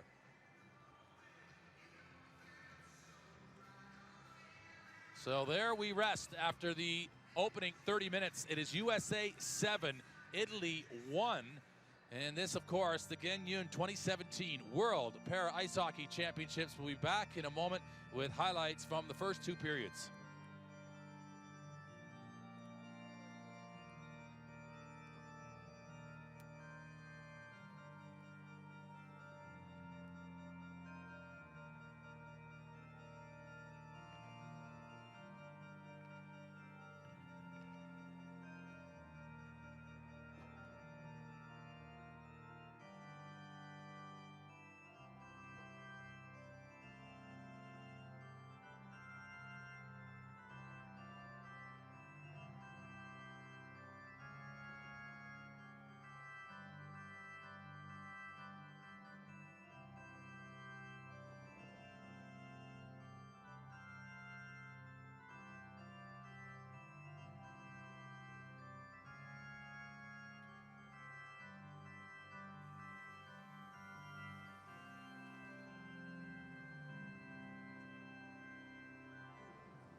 Welcome back to the action here, and we are in a period break ahead of the third period, and 2 periods, as we say, in the books. The United States taking care of business in that second period. 4 goals, so quickly punctuating the opening 5 minutes of it. And we had in goal Stilatano comes out, Arado, and the substitutions going on. It was just incredible stuff from the Americans, the way they took control of this hockey game. Yeah, and it's much like they did in the first period. They score a minute into the game in the first period. They have 3 goals inside the first 6 minutes of the first period. And in the second period, it was the same thing. You talk about the quick strikes. There were points in this game where the Italians were playing very well and things appeared to be a little bit more level. But it was those 2 periods of time, the first period right at the start of the period and in the second right at the start of the period, the Americans just pouring it on, goal after goal after goal. And they have so many players, with such dangerous players on this team capable of scoring. And we saw Arado come out of the game. Stilatano came in. He had no better luck. He got lit up in this game. So Arado came back in again. With the U.S. just too strong, too fast in this game, too skilled. The Italians did well to get 1 goal back, as we saw Caligaris getting them on the board with a nice shot of his own. And then we saw that physical brand of hockey as well by Italy as the period played on. They got a little more physical, and they certainly got under the skin of the United States players as well. And you saw it with Shaws, who was able just to, well, he took matters into his own hands. You see the shot there from Landeros. I mean, that was just inch perfect inside the post. And Stilatano, I think that was the goal that forced him from the net, and Massimo Durin had said, I think I've seen enough here, boys. And he had to then go back to Arado again. And I'm not sure necessarily if you can fault Stilatano, but even still, I'm not sure a goal from that range, from that distance, can go in at this sort of level if you want to compete against the Americans. But then you see the goal from Caligaris. This is the first goal against the Americans in this tournament, and I don't think you're going to stop that one either. It's on the power play, and it was just so perfectly taken, and really almost surprising all of us because we haven't seen a lot of activity against the Americans' goal, but it was just such a well-finished play. Yeah, the key to that goal to me is you have the nice passing, and then it's on the stick, it's off the stick. Lightning quick release. And here is the 10-minute misconduct by Shaws, as he got a 2-minute penalty for checking to the head along with that 10-minute misconduct. Things got physical, things got chippy. Arado made a couple nice saves towards the end of the period. As we see a big hit there, Brody Roybal taking the worst of that one. And then Roybal giving it right back as well in a play following that. It is a nice hit there by Florian Plonker. And then as the play went up the ice, Roybal giving it back a little bit as well. So something to watch as we get set for the third period. These 2 teams really starting to come together physically, much like we saw Italy doing against Canada yesterday. And we'll see if that tempo continues into period number 3. So these the stats of the game so far. 17 shots total for the Americans, and that's a pretty manageable amount. I think, of course, the Americans, well, they've been very productive and efficient with their shooting. I think the Italians would like to have had better goal scoring or better goal tending percentages as far as their GAA and, of course, their save percentage, but it's the way it's gone. The heavy face-off lead, 23-9, and now the penalty minutes, as you can see, that Shaw's penalty, that 10-minute misconduct leading a lot to those 16-4 advantage for USA. But it's all about the numbers on the board. It's 7-1 after 2 periods, USA over Italy.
Welcome back to the action. And yes, we are in the second period break. I'm Brent Pope alongside Mike Kelly. And of course, this is match number 7, game number 7 overall in the Gangneung 2017 World Para Ice Hockey Championships. But we've got games 8 and 9 still lined up coming today. Canada will play in their third matchup, taking on Sweden. And Sweden falling in their first matchup against Italy 2-1. They don't get a victory there. And now they're going to be in tough here to try to get anything further from Canada in our second match today. Well, the key for Sweden in this game will to be don't let that goal differential get any worse than it has to be. I mean, Sweden is going to be in tough to just try to keep this game close against the Canadians. The Canadians, such a powerhouse. You see 16-0, the goal differential for Canada after 2 games, and Liam Hickey's a leading scorer so far in this tournament for Canada entering today's play. He's got 8 points. Greg Westlake is scoring at will. Billy Bridges has a ton of talent as well. So for Sweden, we saw that the tactic that they employed in their game against the United States, they literally were not trying to create offense. They were just collapsing the zone defense in front of the net and trying to keep the goals off the board against as much as possible. We'll see if they do the same against Canada. Well, they talk about that. Jörgen Lundgren, their coach, says we are actually just looking to play a good defensive structure and make sure that we're not in a position to concede so many goals. So not even thinking offense, just trying to minimize the damage defensively. So that's the next match that we have coming up this afternoon. And then we round it off with the host, the Republic of Korea, taking on Norway, which could be a matchup that could be for a medal potentially later on in this tournament. It's going to be interesting to see just how that one plays out. Yeah, really intrigued by this game. I think everybody knows the United States against Italy. The U.S. is winning 7-1. They're on their way to a victory. Canada likely a large victory against Sweden. But again, we play the games for a reason. We'll wait and see. We'll have a really close game, I think, between Norway and the Republic of Korea, 2 evenly matched teams that will be jockeying for position in the standings. And that's where we are at the moment. A couple more minutes before we resume action for the third period. Hope you're enjoying it. Stay tuned for our coverage.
Ladies and gentlemen, please welcome back Team USA and Team Italy. And there you see the graphic. It is 7-1. And we are returning to action. Italy now making their way out on the ice, as you can see there in white. And it has been a very dominant display from the United States so far. But the interesting point is they are a +13 right now. And unless they are able to increase that to be able to get 4 more goals in this period, would they in fact sit top of the group? But will that be just a small detail come the end of this tournament, or is there another goal or 2 in store from Italy in this hockey game? Well, even if the Americans manage to get a few more goals and improve upon Canada's plus 16 goal differential, it won't last long because Canada's up next taking on Sweden, and I think they are going to be able to win that game handily. We'll see if the Swedes can try to keep it close. They've had brilliant goaltending from Ulf Nilsson, their goaltender so far in this tournament, as he was able to keep the score respectable against the United States. A 7-0 score, 47 shots against Ulf Nilsson. He had himself a brilliant game. He'll have to be pretty special again against Canada. But what I'm interested to see here, sorry to cut you off there for a second, Brent, what I'm interested to see here in the third period is the elevated physical play that we saw in period number 2. We saw some guys taking some shots at each other. The referees have been pretty consistent in this tournament where they're happy just to take one guy and grant teams power plays to try to make sure that they have a handle on the game and things don't get out of control. So it'll be something to watch here as we get set to start period number 3.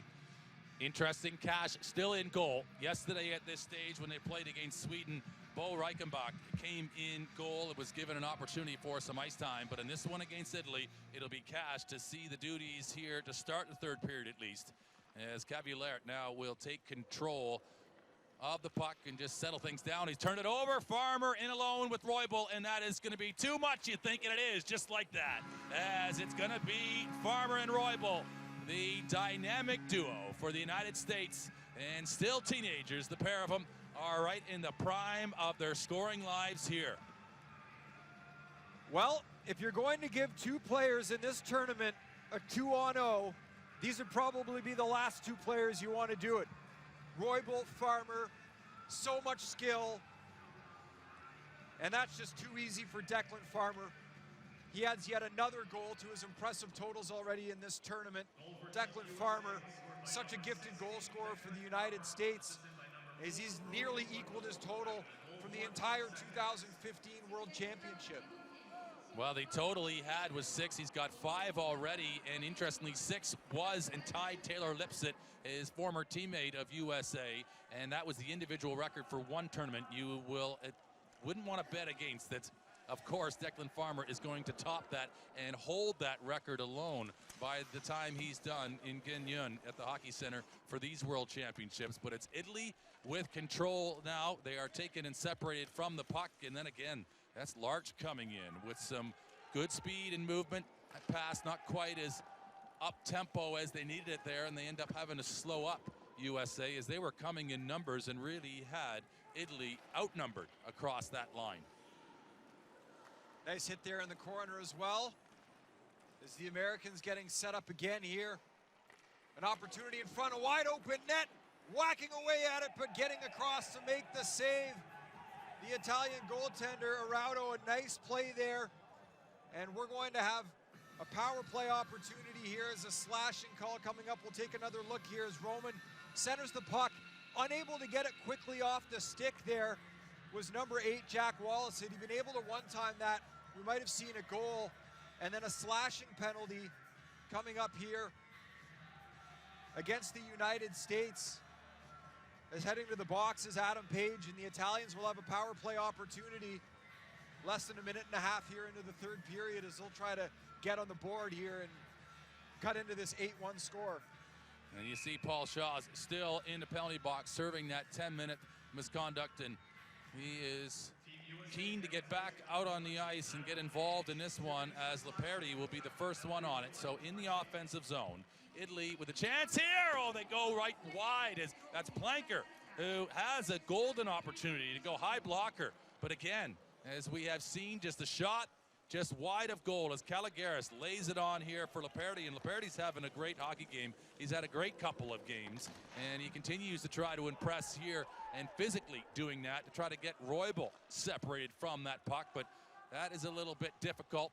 Sometimes like probably finding a needle in a haystack to get that done, as Farmer will just hold things up for Pauls. And look at this display here from these two players. Roybal and Farmer have just found a quick shortcut to goal, and there's Farmer right up against Arauto, and a glove save here on the shorthanded break from the Americans. And it doesn't matter if they are shorthanded. In fact, they look even more dangerous when they are down a man on the ice.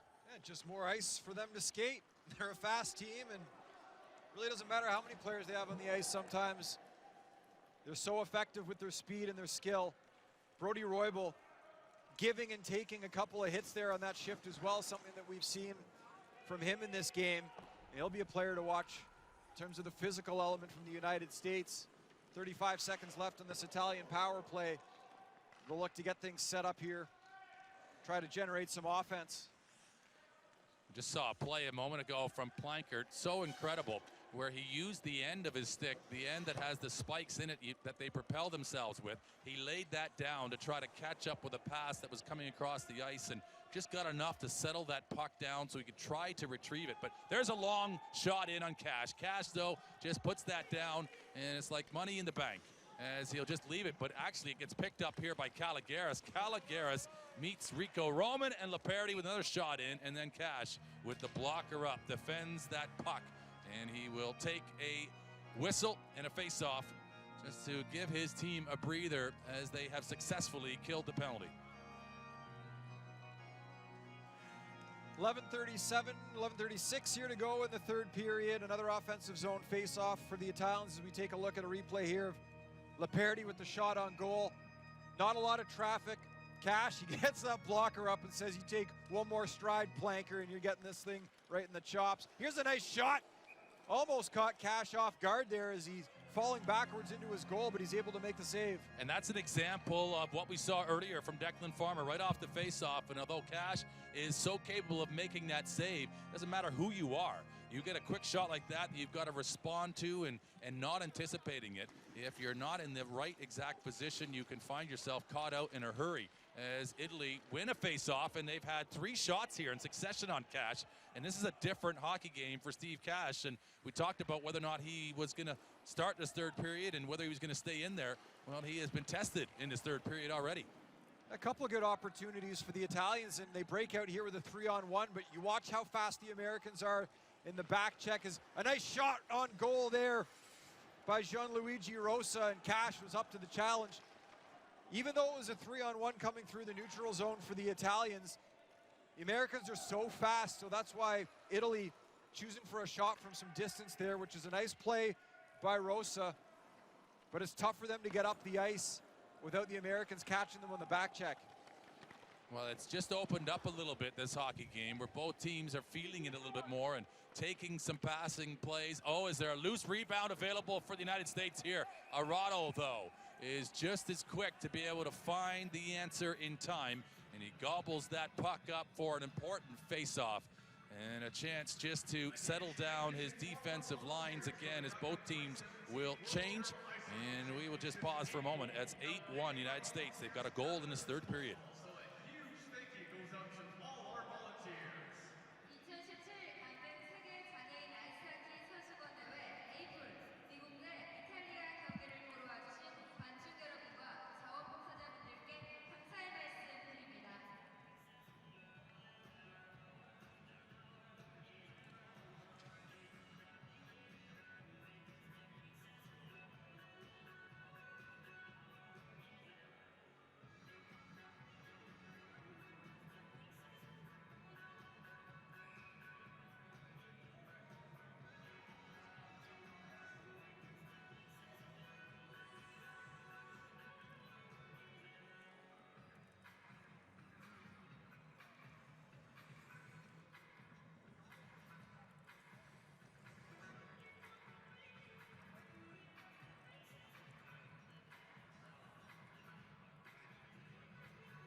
And the Americans will take the offensive zone face-off. Landeros for Roybal now, as they'll just navigate this Italian defense. They've kept themselves on the perimeter here, but this is an Italian team that's looking more confident. Although they make that miscue and they get handcuffed, they give that 2-on-0 against Farmer and Roybal, the 2 players that you can least afford giving that opportunity to. They have looked a little bit more confident, a little more settled in this third period. They don't look as though they get naturally tired as the game goes on, even though they've played in back-to-back days the 2 best teams arguably in the world. Absolutely, and it's been a decent performance here by the Italians. The first period, obviously, they got off to such a slow start. The Americans Well, they got off to a fast start, be a better way to categorize it. So Italy got behind early, 3-0. And for them to score 4 goals and hold the United States to 0 the rest of the way is almost an impossible task. So at that point, you're just trying to play your best hockey. You're trying to keep the score respectable. We saw better effort from the Italians in the second period, and even some better play from them here in the third period. So much like the game against Canada, as they elevate the physical play in their game, they're able to create some more space for themselves and some more opportunities as well. So I imagine that's something that Coach Massimo Durin will be talking to his players about as this tournament goes on.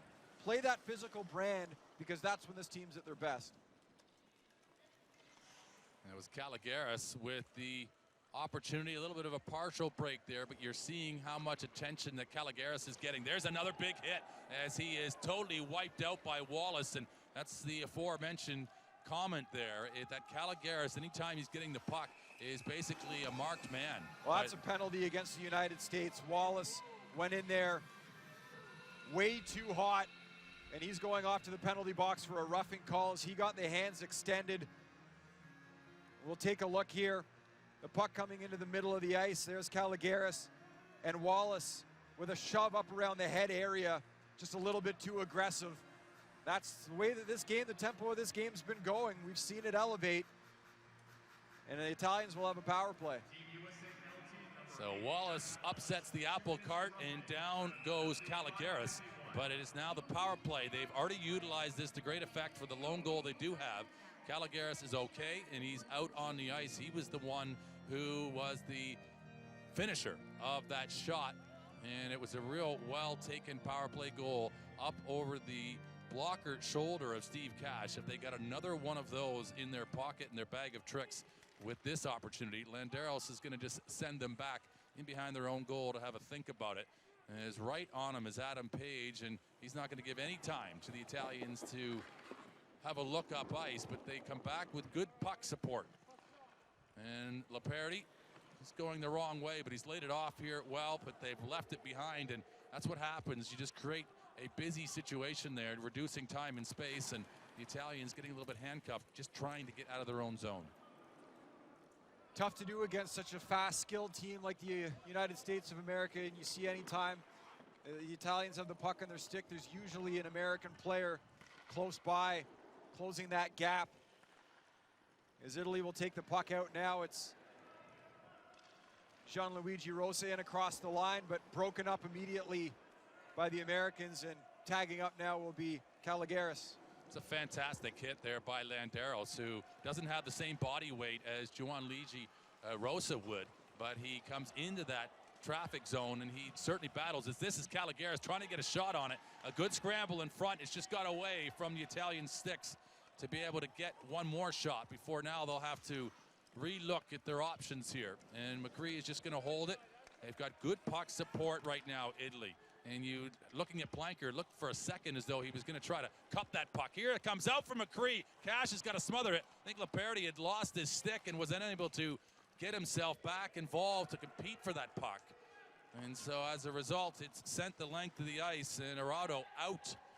And he, for the most part, well, he's done his job in this third period so far. Could not defend that 2-on-0 between Roybal and Farmer. But who can really, with the space and time that they had. Big hit from Billy Hanning Jr. to take off the Italian player from a little bit of possession there. And McCree just on the outside. Laperti, again, just a couple times just losing his balance on this shift. He's got the puck now. And again, he gets knocked over. And you're seeing a little bit of that, more of that today, as these players are really ending up in those prone positions, just full spins on their backsides. And it was a good decision there, the Italians, not to touch the puck coming on to the ice, as that change would have left them with too many players on the ice. There's a nasty hit as well there. Jack Wallace laying the body, and with the score, the game out of hand in terms of the score here, 8-1, the United States leads with 6.5 minutes to go in the game. Players on both sides really looking to finish their checks. As we see another collision there in the corner, bodies coming together. Wallace in the thick of things again as well for the United States. And this game has kind of just dropped its level a little bit. It's about just a little bit of one-upmanship right now. as the players are just trying to make a point with each other. They may not necessarily compete against each other again in this tournament, so they can leave an impression on each other for the next time they may do, which might be at the Paralympic Games here in Gangneung in just under a year's time. But how the tournament does work is it'll be the top 6 teams, 5 plays 6, and 3 and 4 contest for the bronze medal, and the top 2 finishing teams in the overall preliminary round will then compete for the gold. So Bakri is back in a position here just to recover it for Italy. And this game has just kind of found its level in this third period as both teams have just kind of given each other as good as they've got. And Cavalier will just let it free. Enrico Roma in this line here with Chris Douglas getting a little bit more ice time, and the opportunity. Adam Page out here with this here big hit from Hanning Jr. A couple shifts from him where he's been laying the body out for the United States. Saw a nice hit a few moments ago from Nils Larch, number 11 in white for Italy. A nice hit there from Hanning at the blue line as well. We've talked about repeatedly players finishing their checks here. This game getting a little bit chippy, but it's being played well by both sides. As an offside call at the line there. Page bringing the puck in. He made a move at the blue line, and his teammate was a little step ahead of him. 4:45 to go in the third period. The United States up 7.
It's a Farmer goal. That is the 8th one on the board for the United States in this third period of play as they are leading 8-1 total.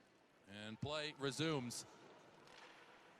In the Republic of Korea, they of course playing later on today. They'll take on Norway.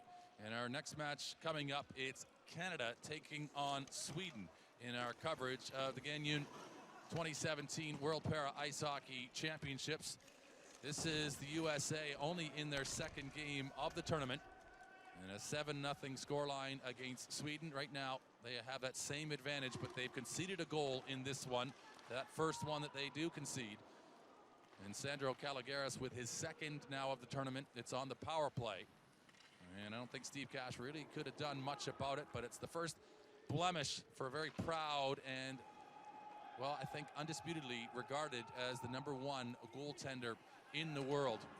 And even if you're the best, there's certain shots you cannot defend. But right now it's Italy doing a pretty good job keeping the Americans on the outside in this third period of play, as I think both teams have pretty much spent their energy that they want to offensively, and they're just putting in, not necessarily going through the motions, but making sure that they are just keeping a good rhythm as they see out the remaining portion of this match. The Italians lucky they didn't get called for too many men on the ice there as the puck made contact with the player changing. And opportunity now for the United States, and a big save. The puck's up and behind Araudo. It was a quick shot from the slot off a centering pass up the middle of the ice. And a good chance for the Americans to get a 9th goal on the board, but Araudo, who's since coming back into the game after being pulled and replacing Stilitano, has been pretty solid. As the Americans pressuring again, it's Wallace in over the line, engaged in a puck battle now in the corner. And it's a bold shift from Wallace. He has been also enjoying the physical hockey here. McDermott in front has got a chance, but Araudo just forces him a little too far wide, and he's unable just to angle the puck back into the open goal. And maybe by the time he had a chance around Arado, it wasn't open anymore. Landeros, oh my, as he just picks his place, and it's in the top left of goal, and that's as pretty a strike as you're going to see. What a finish from Nico Landeros coming in from the blue line. Nico Landeros, look at the centering pass here. A sprawled out player, and watch the release here from Landeros. One-timer, doesn't corral the puck, doesn't waste any time. He's up near the top of the circle and he finds the top left corner. There's not a goaltender in this sport on the planet that's going to make a save on a release like that with the placement of that shot. That is a pretty goal from the 27-year-old Nico Landeros. Well, there was nothing that could be done, and the incredible part about it, his placement was so precise and he had so much area on that side of the net that I'm not sure that he even expected there was that much room, and he certainly didn't try to utilize what was available to him. He picked his spot and he went right to it as Shaw is back on the ice. Remember, he's missed a big portion of this game for some of the rough stuff going on earlier in that second period when things just kind of lost its way a little bit. Nothing too untoward, but certainly the move he had on Sandro Caligaris was maybe something more you might see in a UFC match than in a para ice hockey match. But this is a 2-on-1 partial break here for the Italians. It's read like a book from Josh Pauls. He says, send me a text next time. I saw that one coming. Here he comes. It's a save, and it will be made comfortably by Arado. But Josh Pauls in a good position there to try to get to double digits for the United States. We haven't seen a team in this tournament yet hit double digits. Canada came close in its opening game, a 9-0 win over Norway. And it's a 9-1 score here as we have a penalty coming, a big pile up here in the corner. And we'll see if it's offsetting minor penalties, as there was a bunch of bodies lumped into the corner with 1 minute and 11 seconds to go in period number 3. The referee making the call here. Well, he's indicated it looks to be a roughing call. I think what was going on there, and it seems to be the Italian coming across, and coming out, it's McCreek, who number 18 coming to serve this penalty. So the referee, seeing as though the Italians were trying to just clog and just delay play and just try to control that puck against the boards. So McCreek taking exception to the Americans coming in. And he gets his hand up here. Pauls, who had that great chance a moment ago, he's got the puck in the power play. What a shot there. Another whistling blast from the blue line. That's Hanning again. And he's starting to lock his sights in. He's already got that goal today. And he's taken a couple chances towards the net when he's had his look at it. And this is Rosa. Rosa doesn't get enough of that clearance. It will stay in. And Arado comes across the body. You have to see that. You see how committed the goaltenders have to be to try to catch that puck. And they have to kind of flop and time that glove save. This is for Pauls. And again, a good defensive play in front as Cavalier just gets in the way of that shot from Josh Pauls. And I think Arado was just as relieved as well. 36 seconds to go here. The United States will play the rest of this game with the man advantage, and they're looking for more offense. They want that 10th goal. If they get it, they will have a plus 16 goal differential and a 2-0 record. That would be identical to Canada for the time being, as the Canadians get set to play their third game of the tournament following this one. So some incentive here for the Americans to try to score again and add to that goal differential, which is something that they'll be potentially close with Canada in this tournament. 17 seconds left. Time for one more rush up the ice. And Pauls comes out like he's shot out of a cannon, and he's trying to get the return pass. It's broken up well enough by Italy, but it's a little bit sloppy. Oh, and it just goes wide of the goal as they come back with such force that they actually end up running into each other. But that is going to be full time as the game is now in the books. And it's a very impressive 45 minutes played, and probably in spells, probably about 10 minutes played by the Americans that really just saw this game dead. At the first period and the second period, in those early stages, they took the life right out of the Italians, and they will win this one 9-1. Yeah, no question. 7 of the 9 goals scored by the Americans in this game came in those bunches that you talk about. In the first 5.5 minutes of the first period, the Americans scored 3 times, and they came out quickly in the second period, scoring 4 quick goals. causing a couple of goaltending changes on the Italian side. And at that point, the game's well out of hand. 9-1 the final.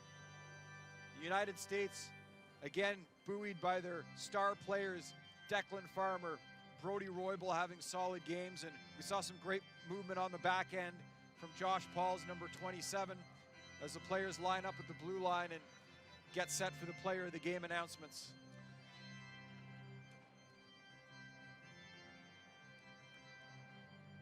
So we look across and we think about the players of the game. I think with Declan Farmer getting the 3 goals and a hat trick, generally in any sport, you get yourself 3 goals in a game, and I think you would probably give him the nod. He and Brodie Roybal there get the opportunity inside the 3rd period just to punctuate things and put this game to bed.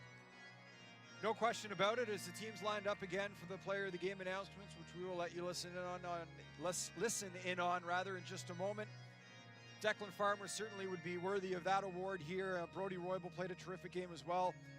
Nico Landeros as well had a terrific game for the United States. So a lot of players to choose from on that side. And for the Italians, the goal scorer, Sandro Caligaris, he was the player of the game in game number 1, so he would be a worthy candidate. And beyond then, potentially Andrea Macri as well, number 18. He had a solid game, very physical for the Italians. A couple of players that are deserving on that side also. Yeah, McCree finishes the game with a penalty there, that roughing at the end, and they were just doing their best, weren't they, the Italians, just tried to stop the offensive waves that were coming at them. But we'll just listen here now to have the presentations of the Player of Game awards.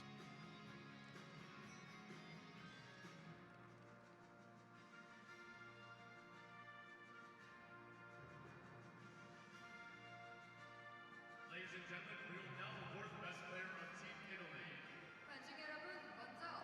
So it's going to be the Italians who get the award of the Player of the Game first. Presented by Ms. Jusun Byun.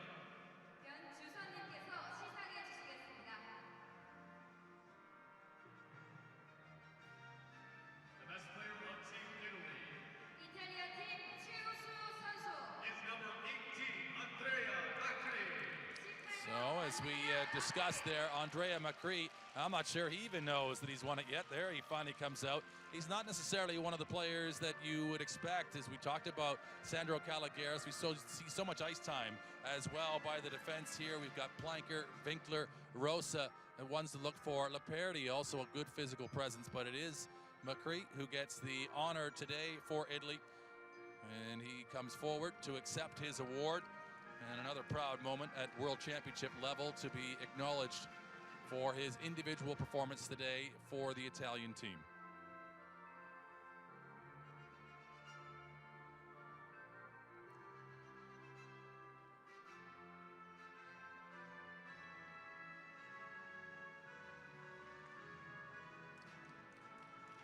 So he will stay there and await the announcement of the American player to be honored with the same award. The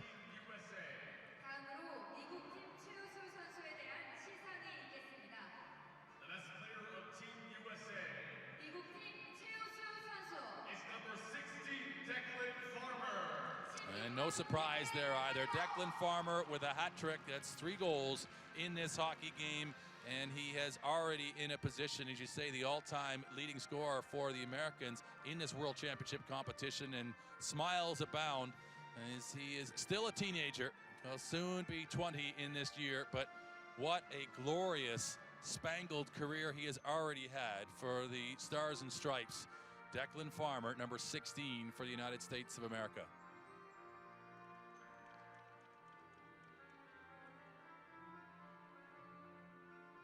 So now the only thing left remaining is a photo and a handshake between both of the opponents today, and of course the dignitary who presented the Player of the Game medals.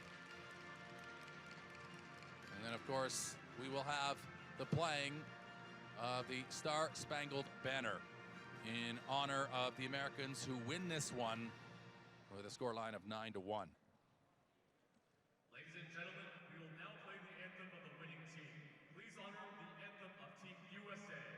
관중 여러분, 승리팀의 국가 연주가 있겠습니다. 미국팀 국기를 향해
So as the teams shake hands, that is the end of match number 7 at the Gangneung 2017 World Para Ice Hockey Championships. And the Americans now 2-0. They will join Canada equally with 2-0 records, but the goals differential still Canada's nod, as they have 16 goals to their credit.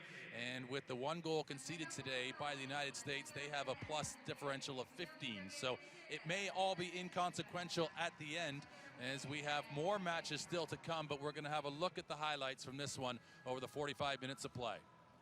Yeah, this game was pretty much as advertised. We talked about it before the game started, that it wasn't much secret the United States likely going to be the winners in this game. It would likely be that top line, McKee, Roybal, and Farmer, that generated much of the offense, and then the Italians would try to play a physical brand of hockey, and we might see some chippiness, and that's exactly what ended up happening.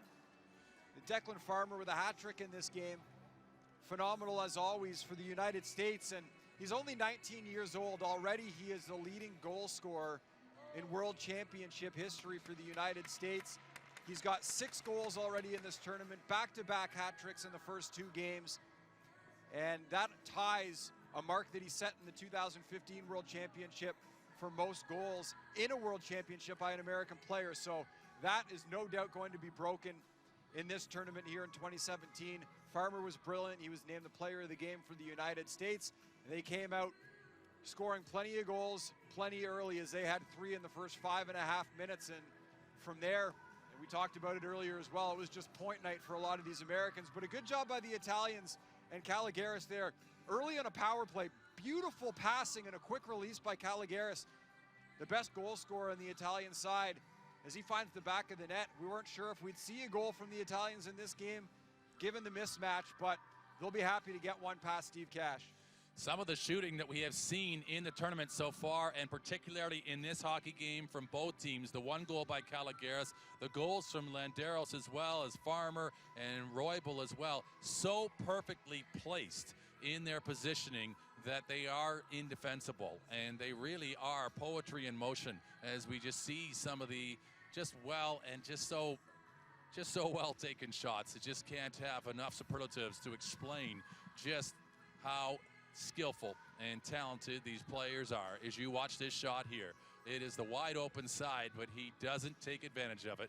He just puts it right in a teacup in the top left corner, does Landeros, the assistant captain. So that's where we rest for the moment. Lots of action still yet to come on day 3. Our next match will be Canada taking on Sweden in this one, but we have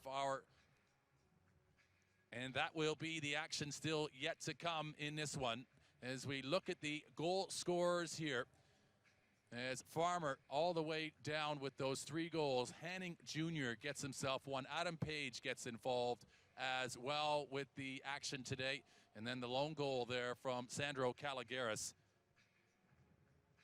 Impressive by the United States. A lot of names on that board, as you can see, the 9 goals in this game, and a lot of them coming from that top line that we talk so much about with McKee and Farmer, as well as Brody Roybal, the phenomenal player, number 4 for the United States. And Roybal was a guy in this game who got a little bit agitated by that physical play coming from Italy, and he was throwing some hits as well towards the end of the game. So Roybal can definitely play the offensive game. We've seen it from him. He had 4 points, and he was a player in the game in the first match in this tournament for the USA.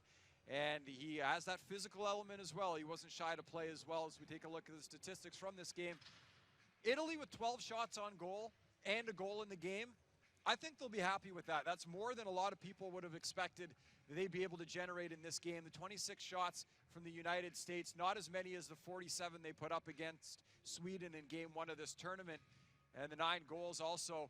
But the Italians a little bit stronger team than the Swedes, so a solid effort by both teams as we take a look now at the standings. And Brent, you can run us through what that means for the United States and for Italy. Well, Italy now sitting in 4th position. Republic of Korea with another game today. They're still going to be taking on Norway. They've got a chance to potentially put themselves in a position right in that that bronze medal matchup. But right there, as you look all the way through, it's Sweden still to get points. They aren't going to get points against Canada, let's be honest, but they will try to manage a scoreline. Remember, Sweden were defeated by the United States of America 7-0 in their game yesterday, and you see how important that matchup, Norway and Germany in 5th and 6th position, how that played out yesterday. That was the final match, our 6th match of the day. So that is the look at it right now. They will all play 6 games apiece. There will be an off day on Sunday, and we will have one more day of action, of course, in day 4 tomorrow before that off day, and there'll be 8 total days of action before we determine who is going to be the world champion here in Gangneung in 2017. So it has been a sensational day so far. As we talk about more to come, that next match, join us when we see Sweden taking on Canada. And then, of course, our followed-up match, the home team, Republic of Korea, taking on Norway this evening. So for the moment, for myself, Brent Pope, alongside Mike Kelly, we certainly have enjoyed the action. We have actually, before we leave, we have the opportunity to chat with Declan Farmer, and we'll just give you that action here in a moment. Declan, with 3 goals out there today, 6 goals in 2 games, how did you feel about your performance against Italy? I thought it was pretty good. As a team, we were able to move the puck around a lot better than against Sweden. That it was a little bit of adjustment because we would face more pressure from Italy. They're more of a physical team. So after a while, we were able to get our game going, move the puck around, get some shots off, and I thought we played well out there. And you now hold the record for most points and goals by a U.S. player in World Championship play, and you're only 19. What can you do to keep getting even better? Just keep training on my own, off the away from the team, back home, and try to improve my game so I can help the team out on the ice. And how have your performances here in a tournament like this been raising awareness for the sport back home in the U.S.? I think it's definitely helped when kids in the U.S. and new players to sled hockey see the success of our team. They want to be there too, and that drives them to work harder and build the sport for everyone.